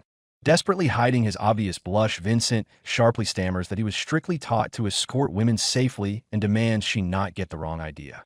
Challenging her bold declarations, he quickly reminds her that she previously claimed she had absolutely zero interest in ever becoming a duchess. Smiling brightly through the shadows, she smoothly counters that becoming a duchess is just a coincidental result of her intense desire to become his beloved wife. A stunned silence violently overtakes Vincent as her incredibly bold confession echoes endlessly through the cold and empty courtyard. Panicking completely at her casual boldness, Vincent loudly stammers in massive shock right as a strange professor suddenly wanders past them. Their intense romantic tension shatters instantly as they both turn to abruptly stare curiously at the incredibly strange man quietly walking by. Whispering quietly to her friend, she notes that the mysterious Professor Hines is considered a total mad scientist who will do absolutely anything for potion development. Watching the eccentric teacher disappear entirely into the dark, Vincent repeats the mysterious man's name in deep and highly thoughtful contemplation. Vincent seriously reveals that the strange professor is currently investigating whether a mysterious object unearthed in the herb garden is actually part of a legendary dragon's body. Shocked by this massive revelation, she urgently asks if the strange item Vincent found truly means something profound if it belongs to a real dragon. Explaining the immense gravity of the situation, Vincent sharply notes that even microscopic dragon particles could trigger revolutionary advancements in magic medicine and deadly poisons. The very foundation of their magical world trembles at the thought that physical remains of legendary divine dragons might actually exist waiting to be discovered. A heavy and awe-inspiring silence rapidly descends upon the dark landscape as the absolute magnitude of this world-changing possibility fully sets in. A fierce wind suddenly howls wildly through the empty trees to instantly create an incredibly eerie and highly tense nighttime atmosphere. A solitary drop of condensation falls sharply in the freezing night air to violently shatter the deeply oppressive and heavy quiet. breaking the intense academic tension entirely. A strange but playful little woof suddenly calls out Vincent's name from the deep, encompassing shadows. A mysterious gust of wind violently blows past as an unexpected canine companion happily leaps straight into the rapidly unfolding scene. Violently shaking his flustered head, Vincent desperately tries to convince himself that he definitely has not been romantically swayed by her absolutely relentless charm. Suddenly, a sharp realization instantly strikes his mind.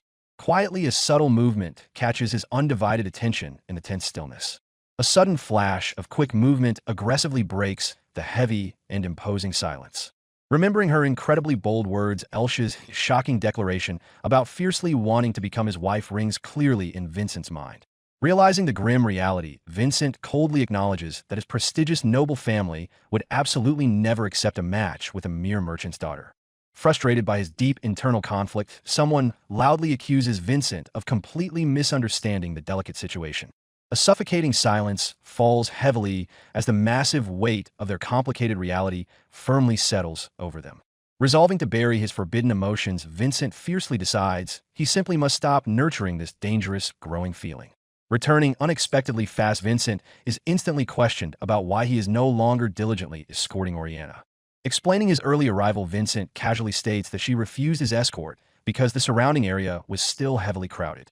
Teasingly, Miguel sharply suggests that perhaps the girl simply finds it far too difficult to genuinely rely on Vincent. Confused by the highly unexpected accusation, Vincent aggressively demands to know exactly what his grinning friend means about Oriana. A dramatic exclamation of absolute shock piercingly interrupts the tense and highly confusing conversation. Smirking knowingly, Miguel bluntly states that the undeniable core of the problem is simply Vincent being his usual intimidating self. Suddenly deeply distracted, a quiet murmur completely escapes as something entirely unexpected catches their wandering attention. Looking up in sheer confusion, someone frantically points out a mysterious object flying wildly through the morning air.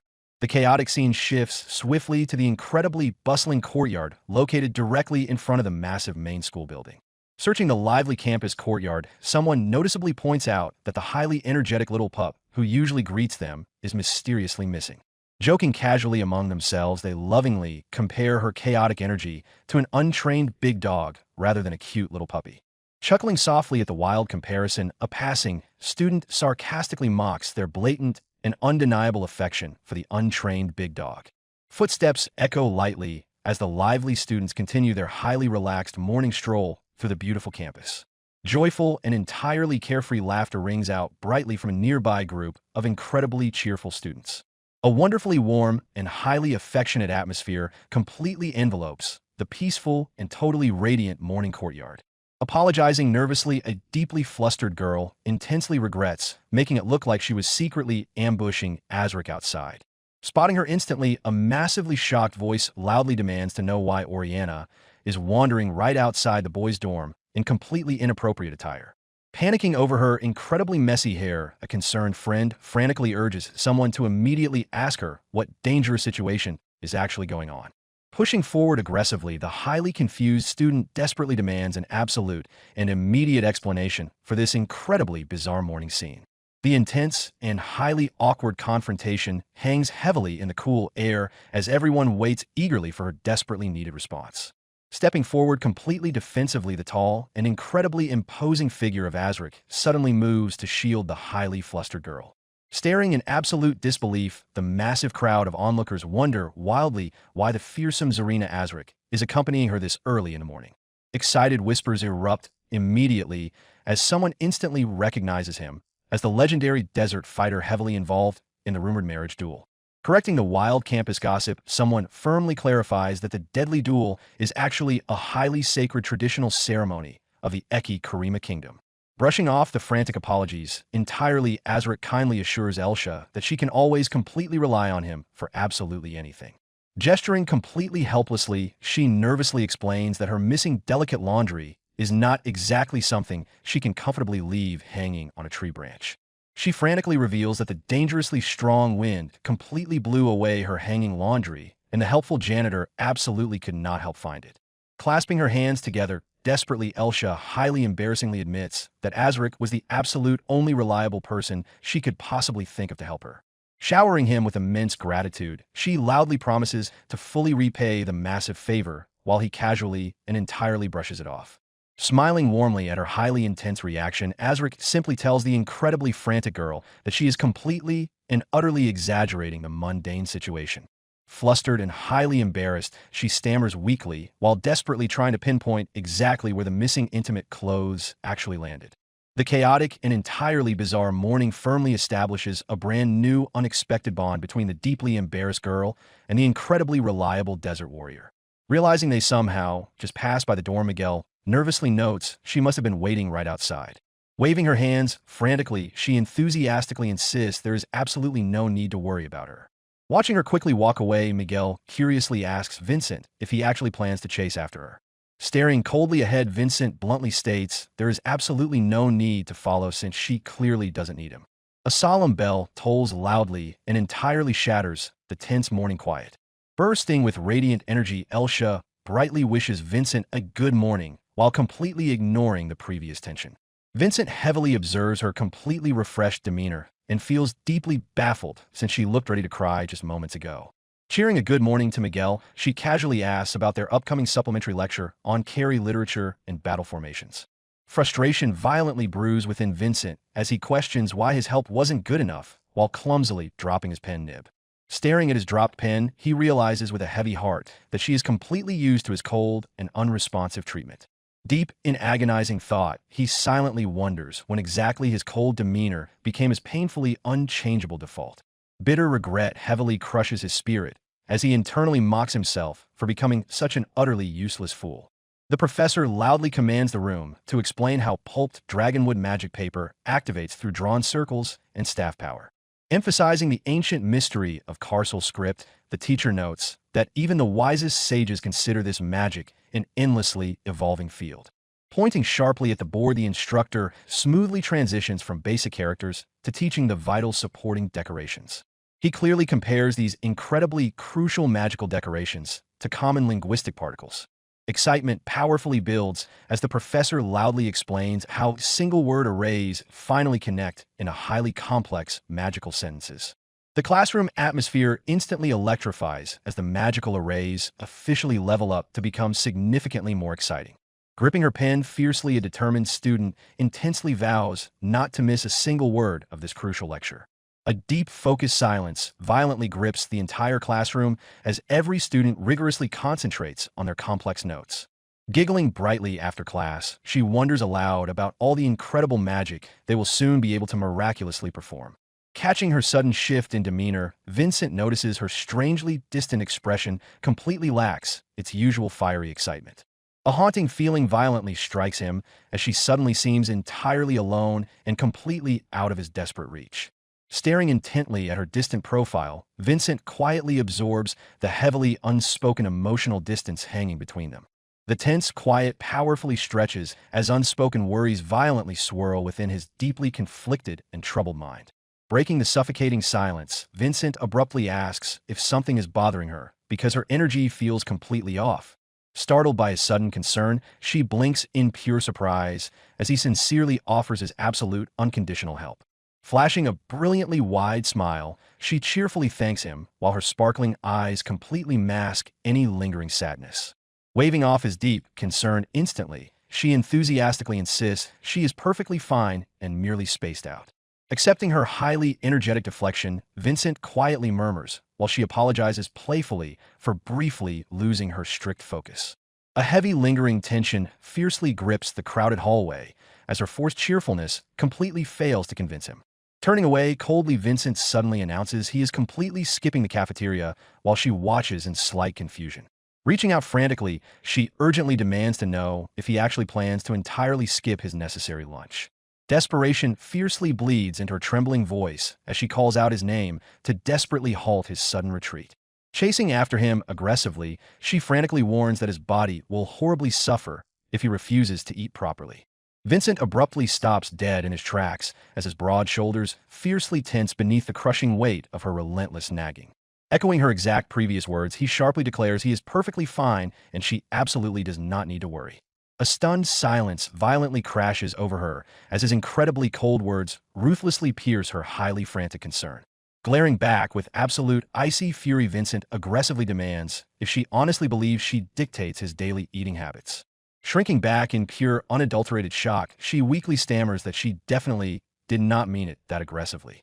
Apologizing profusely for her daily actions, she nervously questions if he is harboring deep-seated anger toward her. Dismissing her concerns with cold indifference, he ruthlessly declares that someone of her insignificant stature could never possess the power to move his heart for better or worse. Acknowledging his harsh reality, she stammers out a painful understanding of her place, while a lingering objection falters on her trembling lips. A sudden agonizing throb pierces the tense silence, aggressively radiating a sharp wave of unsettling pain through the heavily charged atmosphere.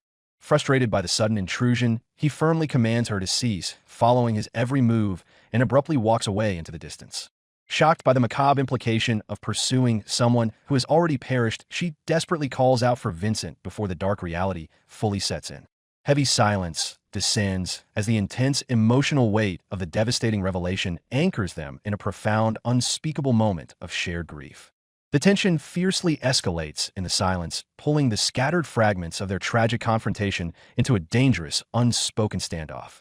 Lingering in the quiet aftermath, the shadows deeply lengthen around the characters as dark, unspoken thoughts dominate the desolate space.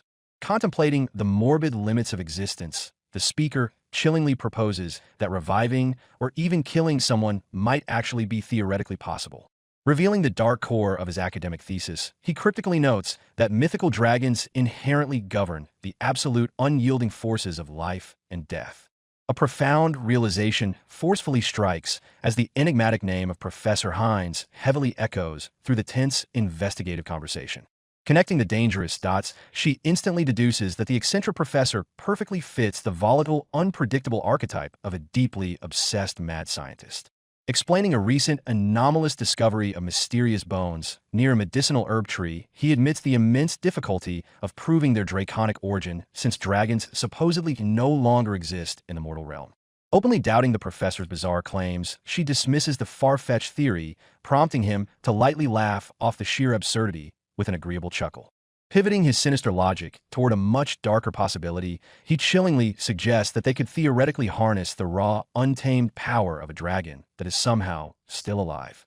Bewildered by the sudden, dangerous shift in the conversation, she urgently demands immediate clarification regarding his ominous life-threatening implications. Narrowing down the elusive targets with predatory focus, he decisively asserts that there must exist hidden individuals who secretly carry pure dragon blood within their veins. The startling revelation drops like a heavy stone, boldly identifying that exactly 8 powerful dragons currently reside hidden within the borders of this very country. Disbelieving the sheer scale of this hidden truth, she realizes in pure shock that these 8 entities are none other than the legendary Little Dragon Dukes of the Inesel Kingdom. Caught up in overwhelming research enthusiasm, Professor Hines brazenly declares his outrageous plan to fully complete his groundbreaking academic paper by next spring. A terrifying chronological connection is violently forged as she realizes the professor's upcoming spring deadline perfectly aligns with the exact timing of Vincent's tragic death. Attempting to conceal the dangerous magnitude of his unsettling discoveries, he firmly commands that this highly explosive information be kept strictly confidential. Guiding an innocent, playful harvest, a warm voice gently instructs someone to pick their targets from a slightly higher out-of-reach vantage point. Joyful, triumphant laughter enthusiastically rings out as they successfully secure their prize catch during the unfolding vibrant events of Chapter 6, titled Herslan Rose. A sharp, violent clattering sound suddenly erupts, aggressively shattering the previously peaceful atmosphere with an unexpected surge of chaotic kinetic energy. The environment furiously shakes under the tremendous impact of a heavy, devastating blow that decisively disrupts the serene, quiet surroundings. A tense high-stakes countdown forcefully accelerates the narrative momentum, dragging the reader deeper into the fast-paced, heart-pounding action sequence. Chaos fully erupts as dynamic, explosive movements visually tear across the treacherous battlefield, leaving a massive trail of destructive power and overwhelming energy. A sharp metallic creaking noise ominously pierces the chaotic fray, signaling a dangerous mechanical failure or an impending structural collapse in the immediate vicinity. Desperately piecing together the horrifying puzzle, she fearfully wonders if Professor Hines weaponized a living dragon to directly cause Vincent's untimely demise. Fueling her dangerous investigation with raw, unyielding determination, she fiercely vows to leave immediately only if she can definitively prove that Professor Hines is not the true culprit. Silent, determined footsteps rapidly echo through the desolate, darkened corridors as she cautiously navigates the treacherous shadows to uncover the heavily guarded truth. A flurry of chaotic, rapid-fire physical actions violently flashes across the tense scene, creating a dense, overwhelming visual spectacle of pure kinetic momentum. The intense, unspoken adrenaline continuously surges as she stealthily maneuvers through the highly restrictive environment, pushing her ultimate physical limits to remain entirely undetected. Uncovering a massive, game-changing breakthrough, she triumphantly discovers the unrefined materials for a highly illegal thesis titled New Drug Research and Development Using Dragon Genetic Information for Life Regeneration. Suspense heavily thickens as she intensely scrutinizes the scattered, highly classified research documents to meticulously extract every single ounce of hidden, damning evidence. Scanning the horrifying checklist of required synthesis materials, she observes with dread that doe's kidney, sandalwood bark, ant legs, and a spider have all been completely obtained and methodically checked off. A sudden jolt of pure, horrifying realization strikes her core as she notices that the crossed-out dragon hide perfectly matches the mysterious ancient specimen recently unearthed in the open field. Attempting to casually deflect the terrifying, rapidly mounting evidence, a voice nervously laughs off the profound, dark discoveries as nothing more than complete and utter nonsense. Questioning the true nature of the terrifying research, she suddenly realizes the required genetic information might not have actually come from a dragon. A horrifying realization strikes her core as she deduces that Professor Hines plans to mercilessly kill Vincent just to secure the required living dragon. Pondering the dark future of magic and medicine without physical dragons, she desperately clings to the fragile hope that someone with pure dragon blood still exists. Panicking over the rapidly shrinking timeline, she frantically wonders if the culprits already possess all the other sinister materials, while praying Vincent survives until spring. Scanning the horrifying research checklist with laser focus, she spots a single unchecked item ominously labeled Herslan Rose. A sudden spark of recognition flashes through her mind as she vividly recalls an ancient tragic tale about a poor saint connected to this very flower. Unveiling the dark historical lore, she notes that the beautiful Herslan Rose carries a deeply tragic and harrowing botanical tale. Describing the saint's grim fate, she explains that those who feared her immense power mercilessly imprisoned her in heavy chains until her tragic death. Left with absolutely nothing to offer the church at the Dragon Birth Festival, the imprisoned saint used her exceptionally beautiful, singing voice to miraculously make flowers bloom. While the beautiful flowers possess no special effect, she discovers that their extracted stems are actively used to produce deadly poisons and medicines naturally found at Large and Magic Academy. Extracting or transplanting this stubborn perennial plant proves exceptionally difficult because its deeply entrenched roots absolutely cannot be pulled out easily. Stunned by the plant's aggressive resilience, she urgently questions if the twisted roots truly dig that impossibly deep into the unforgiving earth. Confirming the horrifying botanical truth, a voice eagerly explains that the long crawling roots form bulbous lumps, harboring a terrifying ancient curse. Enthusiastic applause loudly erupts across the room, completely validating the precise, terrifying explanation of the cursed plant's unique biological makeup. The grotesque botanical lumps miraculously take on eerie human faces, distinctly displaying chilling expressions of pure joy, deep sorrow, and burning anger. The deadly curse dictates that crying brings permanent blindness and laughing guarantees survival, but encountering the expression of pure anger ensures absolute death. Overwhelmed by sheer disbelief, she vehemently rejects the terrifying notion that merely interacting with this cursed plant could violently cost someone their life. Solidifying the grim stakes, the voice chillingly confirms the plant causes exact death through a horrifyingly gradual weakening process over a single week. Highlighting the extreme danger, the dark explanation vehemently warns of a terrifying 1 in 3 chance, resulting in survival, permanent blindness, or slow death.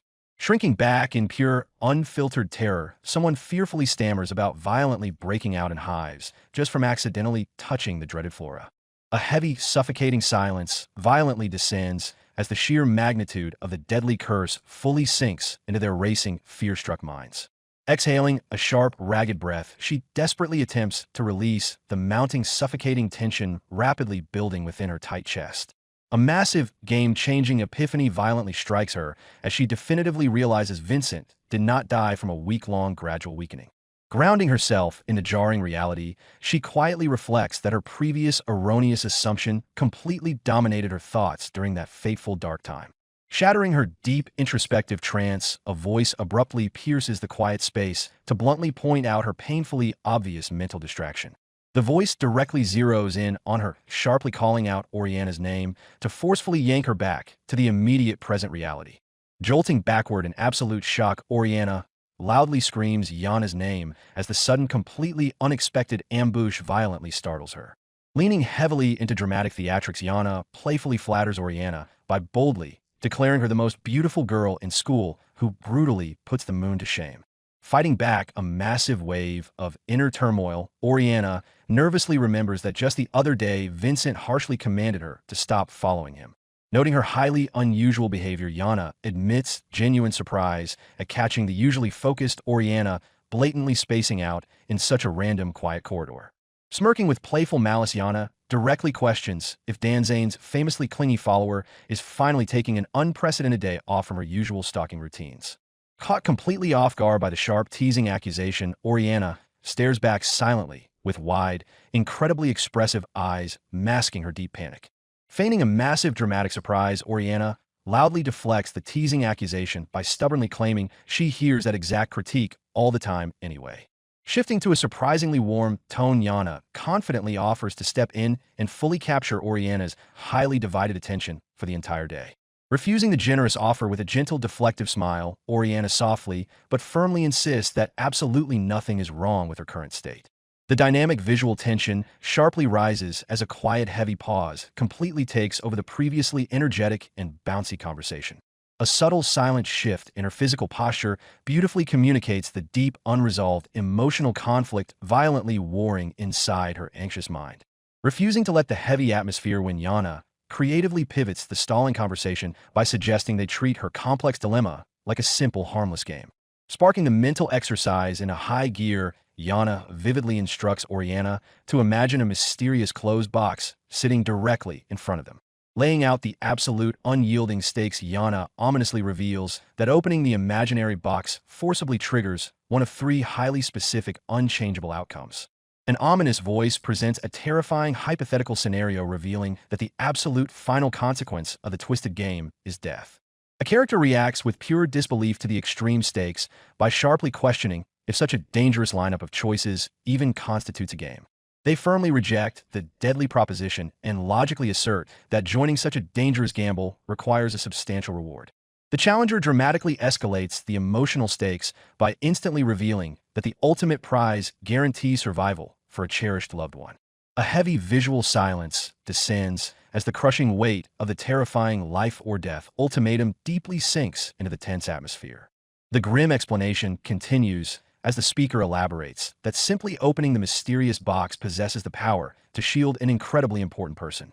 The listener absorbs the overwhelming gravity of the situation as their demeanor rapidly shifts into a state of intense and deadly serious contemplation. Fierce determination suddenly ignites within their eyes when the horrifying hypothetical stakes instantly become a deeply personal mandate.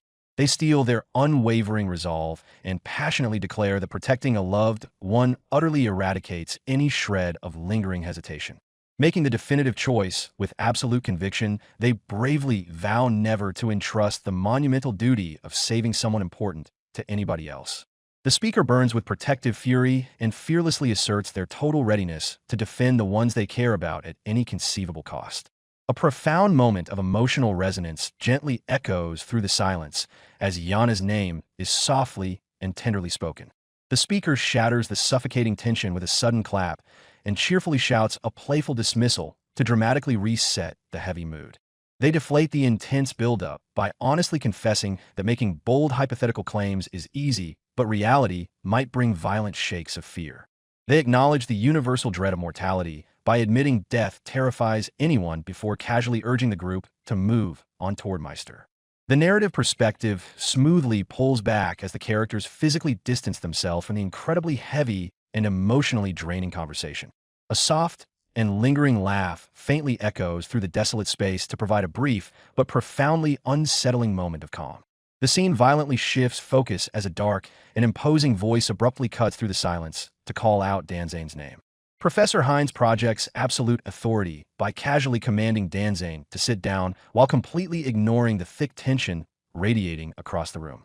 A highly volatile standoff immediately commences as Danzane silently glares at the deeply suspicious and calculating academic. Danzane refuses to yield even an inch of physical dominance and coldly insists on remaining upright during their hostile confrontation. The professor unveils his latest sinister research findings by clinically confirming the recently investigated biological specimen was relatively new and entirely non-draconic. Hines feigns a wave of mild disappointment and deceptively laments that locating a genuine, living dragon truly remains an impossible scientific dream. A predatory smirk slowly stretches across the professor's face as he chillingly theorizes that ancient dragons might actually still walk among the living. Hines closes in with terrifying precision to aggressively address the Duke of the Eight Dragons while ominously highlighting the mythical blood flowing within Danzane's body.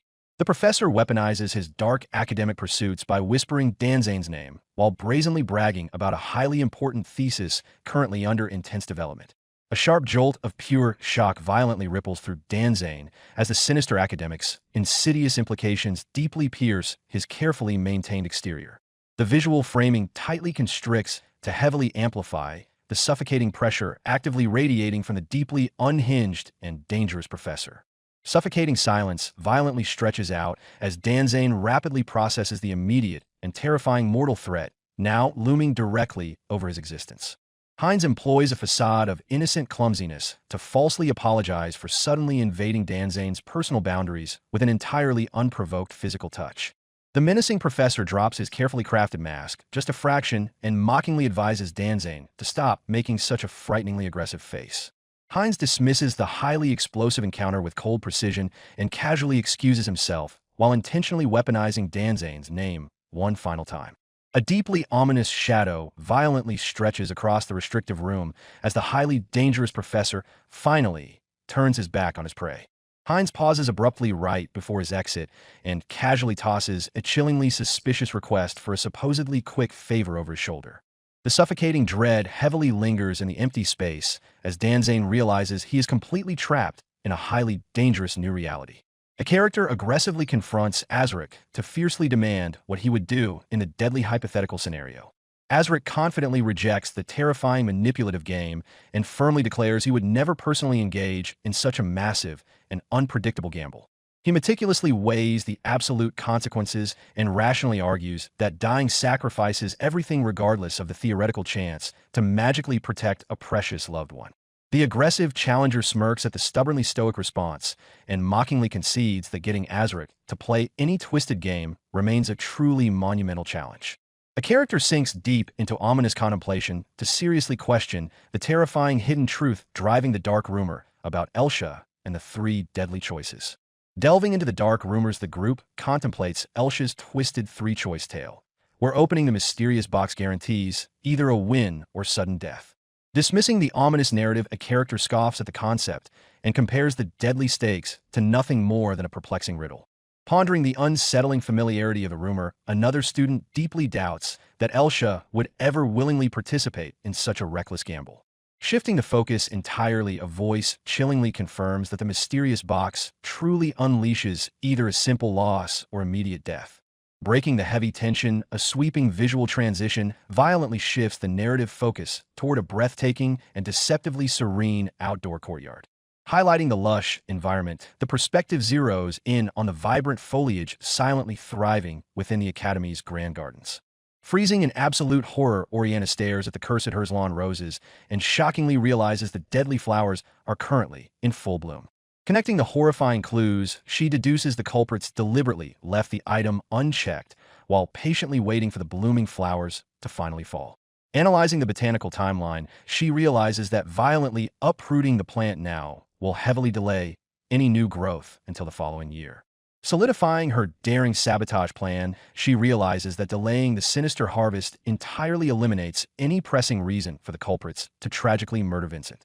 Shifting the narrative scope, a massive architectural shot perfectly captures the sprawling Academy buildings deeply bathed in bright, oppressive daylight. Calculating her narrow window of opportunity, she nervously recalls that the highly dangerous Professor Hines is completely occupied by a mandatory faculty meeting. Confronting her own limitations, she bravely concludes that violently uprooting the cursed plant remains her only viable method to permanently disrupt the sinister plot. Embracing the horrifying stakes, she takes a ragged breath and mentally accepts the terrifying 1 in 3 chance of survival or agonizing death. Stepping into the danger zone, she carefully eyes the delicate flora and grimly notes that pulling it from the soil won't require immense physical strength. Fighting a sudden wave of terror, she heavily agonizes over the deeply unbearable prospect of permanently losing her sight and never seeing Vincent again. Spiraling into pure panic, she violently rejects the excruciating agony of slowly wasting away and fiercely curses the terrifying concept of an untimely death. Grasping at impossible miracles, she desperately fantasizes about Vincent dramatically bursting onto the scene to boldly confess he also remembers their tragic past life. Shattering the whimsical delusion, a harsh dose of reality violently snaps her back to the grim present, where she must face the deadly botanical curse entirely alone. Suffocating the quiet garden, an immense wave of physical tension violently paralyzes her as the true magnitude of her impending sacrifice finally crushes her spirit. Freezing before the botanical nightmare, she violently trembles as her racing mind desperately struggles to process the sheer terror of her impending decision. Crushing her fragile resolve, reality aggressively crashes down and violently forces her to confront the absolute inescapable terror of the deadly cursed roots. Choking back bitter tears, she silently broadcasts a deeply heartbreaking apology to Yana and all the caring professors she might tragically leave behind. Drowning in profound regret, she sorrowfully mourns the devastating truth that she never properly communicated her deepest feelings to her fiercely cherished loved ones. Igniting her inner fire, she aggressively pushes past the crippling fear by fiercely reminding herself that she remains the only soul capable of protecting Vincent. Hardening her fragile heart, a fierce and unyielding determination violently ignites her spirit as she bravely vows to completely shield him from all impending doom. Sealing her terrifying fate, she violently swears an unbreakable oath and aggressively prepares to plunge her bare hands directly into the deadly cursed soil. Abandoning all hesitation, she fiercely lunges forward with outstretched hands to violently rip the monstrous plant directly from the unforgiving earth. Disrupting the deadly sacrifice, a powerful hand violently shoots into the frame to forcefully snatch her wrist and completely halt her desperate suicidal movement. Freezing the chaotic momentum, she stares in absolute paralyzed shock at the sudden and entirely unexpected physical intervention that miraculously halted her deadly strike. Blanketing the tense scene, a breathless and deeply emotional silence violently erupts as Vincent physically restrains her with an intense and unwavering gaze. Breaking the heavy silence, Vincent softly but firmly commands that they must immediately find another less suicidal method to secure the desperately needed flower. Soothing her frantic terror, he deeply reassures her racing heart by passionately promising to entirely face this terrifying, insurmountable challenge together as a united front. Exerting his gentle but absolute authority, he firmly orders her to immediately release the deadly flora, while carefully ensuring she fully comprehends his fiercely protective directive. Shattering her rigid resolve, a massive rush of pure adrenaline violently drains from her fragile body as the overwhelming relief of his miraculous rescue completely takes over. Collapsing onto the unforgiving ground, she completely crumples in utter exhaustion as the immense crushing psychological toll of her terrifying near-death experience finally strikes. Slumping helplessly in the damp dirt, she weakly confesses that her heavily trembling legs completely gave out the second the life-threatening tension finally broke. Comforting her shattered nerves, Vincent warmly offers a steaming beverage while gently explaining that the soothing liquid will completely clear her panicked, deeply terrified mind. Attempting to weakly refuse the kind gesture, she stammers helplessly until he playfully mutters and stubbornly insists she drink the entirely restorative warming brew. Revealing his tactical foresight, Vincent calmly explains that he explicitly ordered Danzane to thoroughly investigate the heavily suspicious signs of an intruder during a mandatory faculty meeting.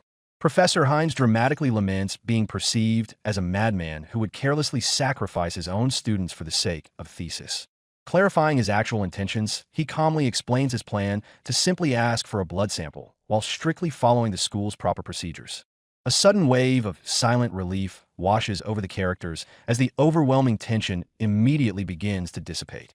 Shifting to a sterner tone, Hines firmly reminds the student that taking the Academy's medicinal herbs without authorization is strictly forbidden. He fixes a deeply serious gaze upon her to forcefully emphasize the absolute necessity of obtaining official permission. Fully comprehending the gravity of her reckless actions, she gives a small, compliant nod of utter defeat. A quiet moment of reflection settles into the scene as the heavy weight of the near-fatal misunderstanding completely sinks in. Shattering the stern atmosphere, Hines humbly apologizes for causing unnecessary worry through a massive misunderstanding driven by genuine concern for his classmate. Accepting the heartfelt apology, she solemnly admits she is also deeply reflecting on her own incredibly foolish actions. The lingering emotional aftermath slowly fades into a quiet and heavily subdued visual transition. Shadows completely envelop the surrounding environment as the intense confrontation finally reaches a peaceful conclusion. Breaking the lingering silence, Vincent steps forward and softly offers to safely walk Oriana all the way back to her dorm. The two students quietly navigate the darkened pathways while a heavy, unspoken tension violently simmers beneath the surface. Soft footsteps rhythmically crunch against the rough terrain as they awkwardly march through the desolate academy grounds. Ambient sounds of the quiet night gently echo around them to amplify the deeply suffocating awkwardness of their silent stroll. Shattering the heavy, quiet, Vincent suddenly brings up the incredibly harsh words he ruthlessly delivered just the other day. Swallowing his overwhelming pride, he gently confesses his strong desire to entirely take back his claim that she could never move his heart. A profound and suffocating silence violently stretches between them as she anxiously braces herself for his true feelings. Dropping his gentle facade, Vincent coldly and directly declares that he is actually deeply angry with her. A sharp gasp of pure shock violently escapes her lips as his sudden fierce hostility completely catches her off guard. Furious at her suicidal recklessness, he fiercely scolds her for foolishly attempting to protect him without ever being asked. The crushing weight of his intense, emotional reprimand violently strikes her fragile core to force a moment of deep realization. His voice violently shakes with raw emotion as he sharply reminds her that she easily could have died today. Bowing her head in deep shame, she offers a profoundly sincere apology for her wildly dangerous and impulsive actions. She nervously explains her desperate desire to prevent his worry, while he stubbornly clarifies that an apology is entirely unnecessary since Hines wasn't the culprit.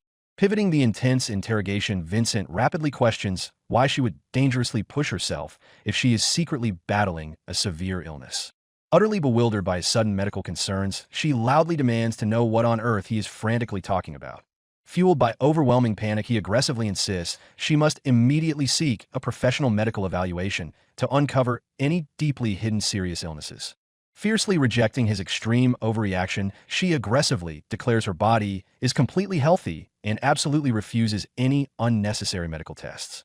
She frustratingly reminds him that he dramatically blew her simple summer fatigue entirely out of proportion while he stubbornly insists she cannot be absolutely sure.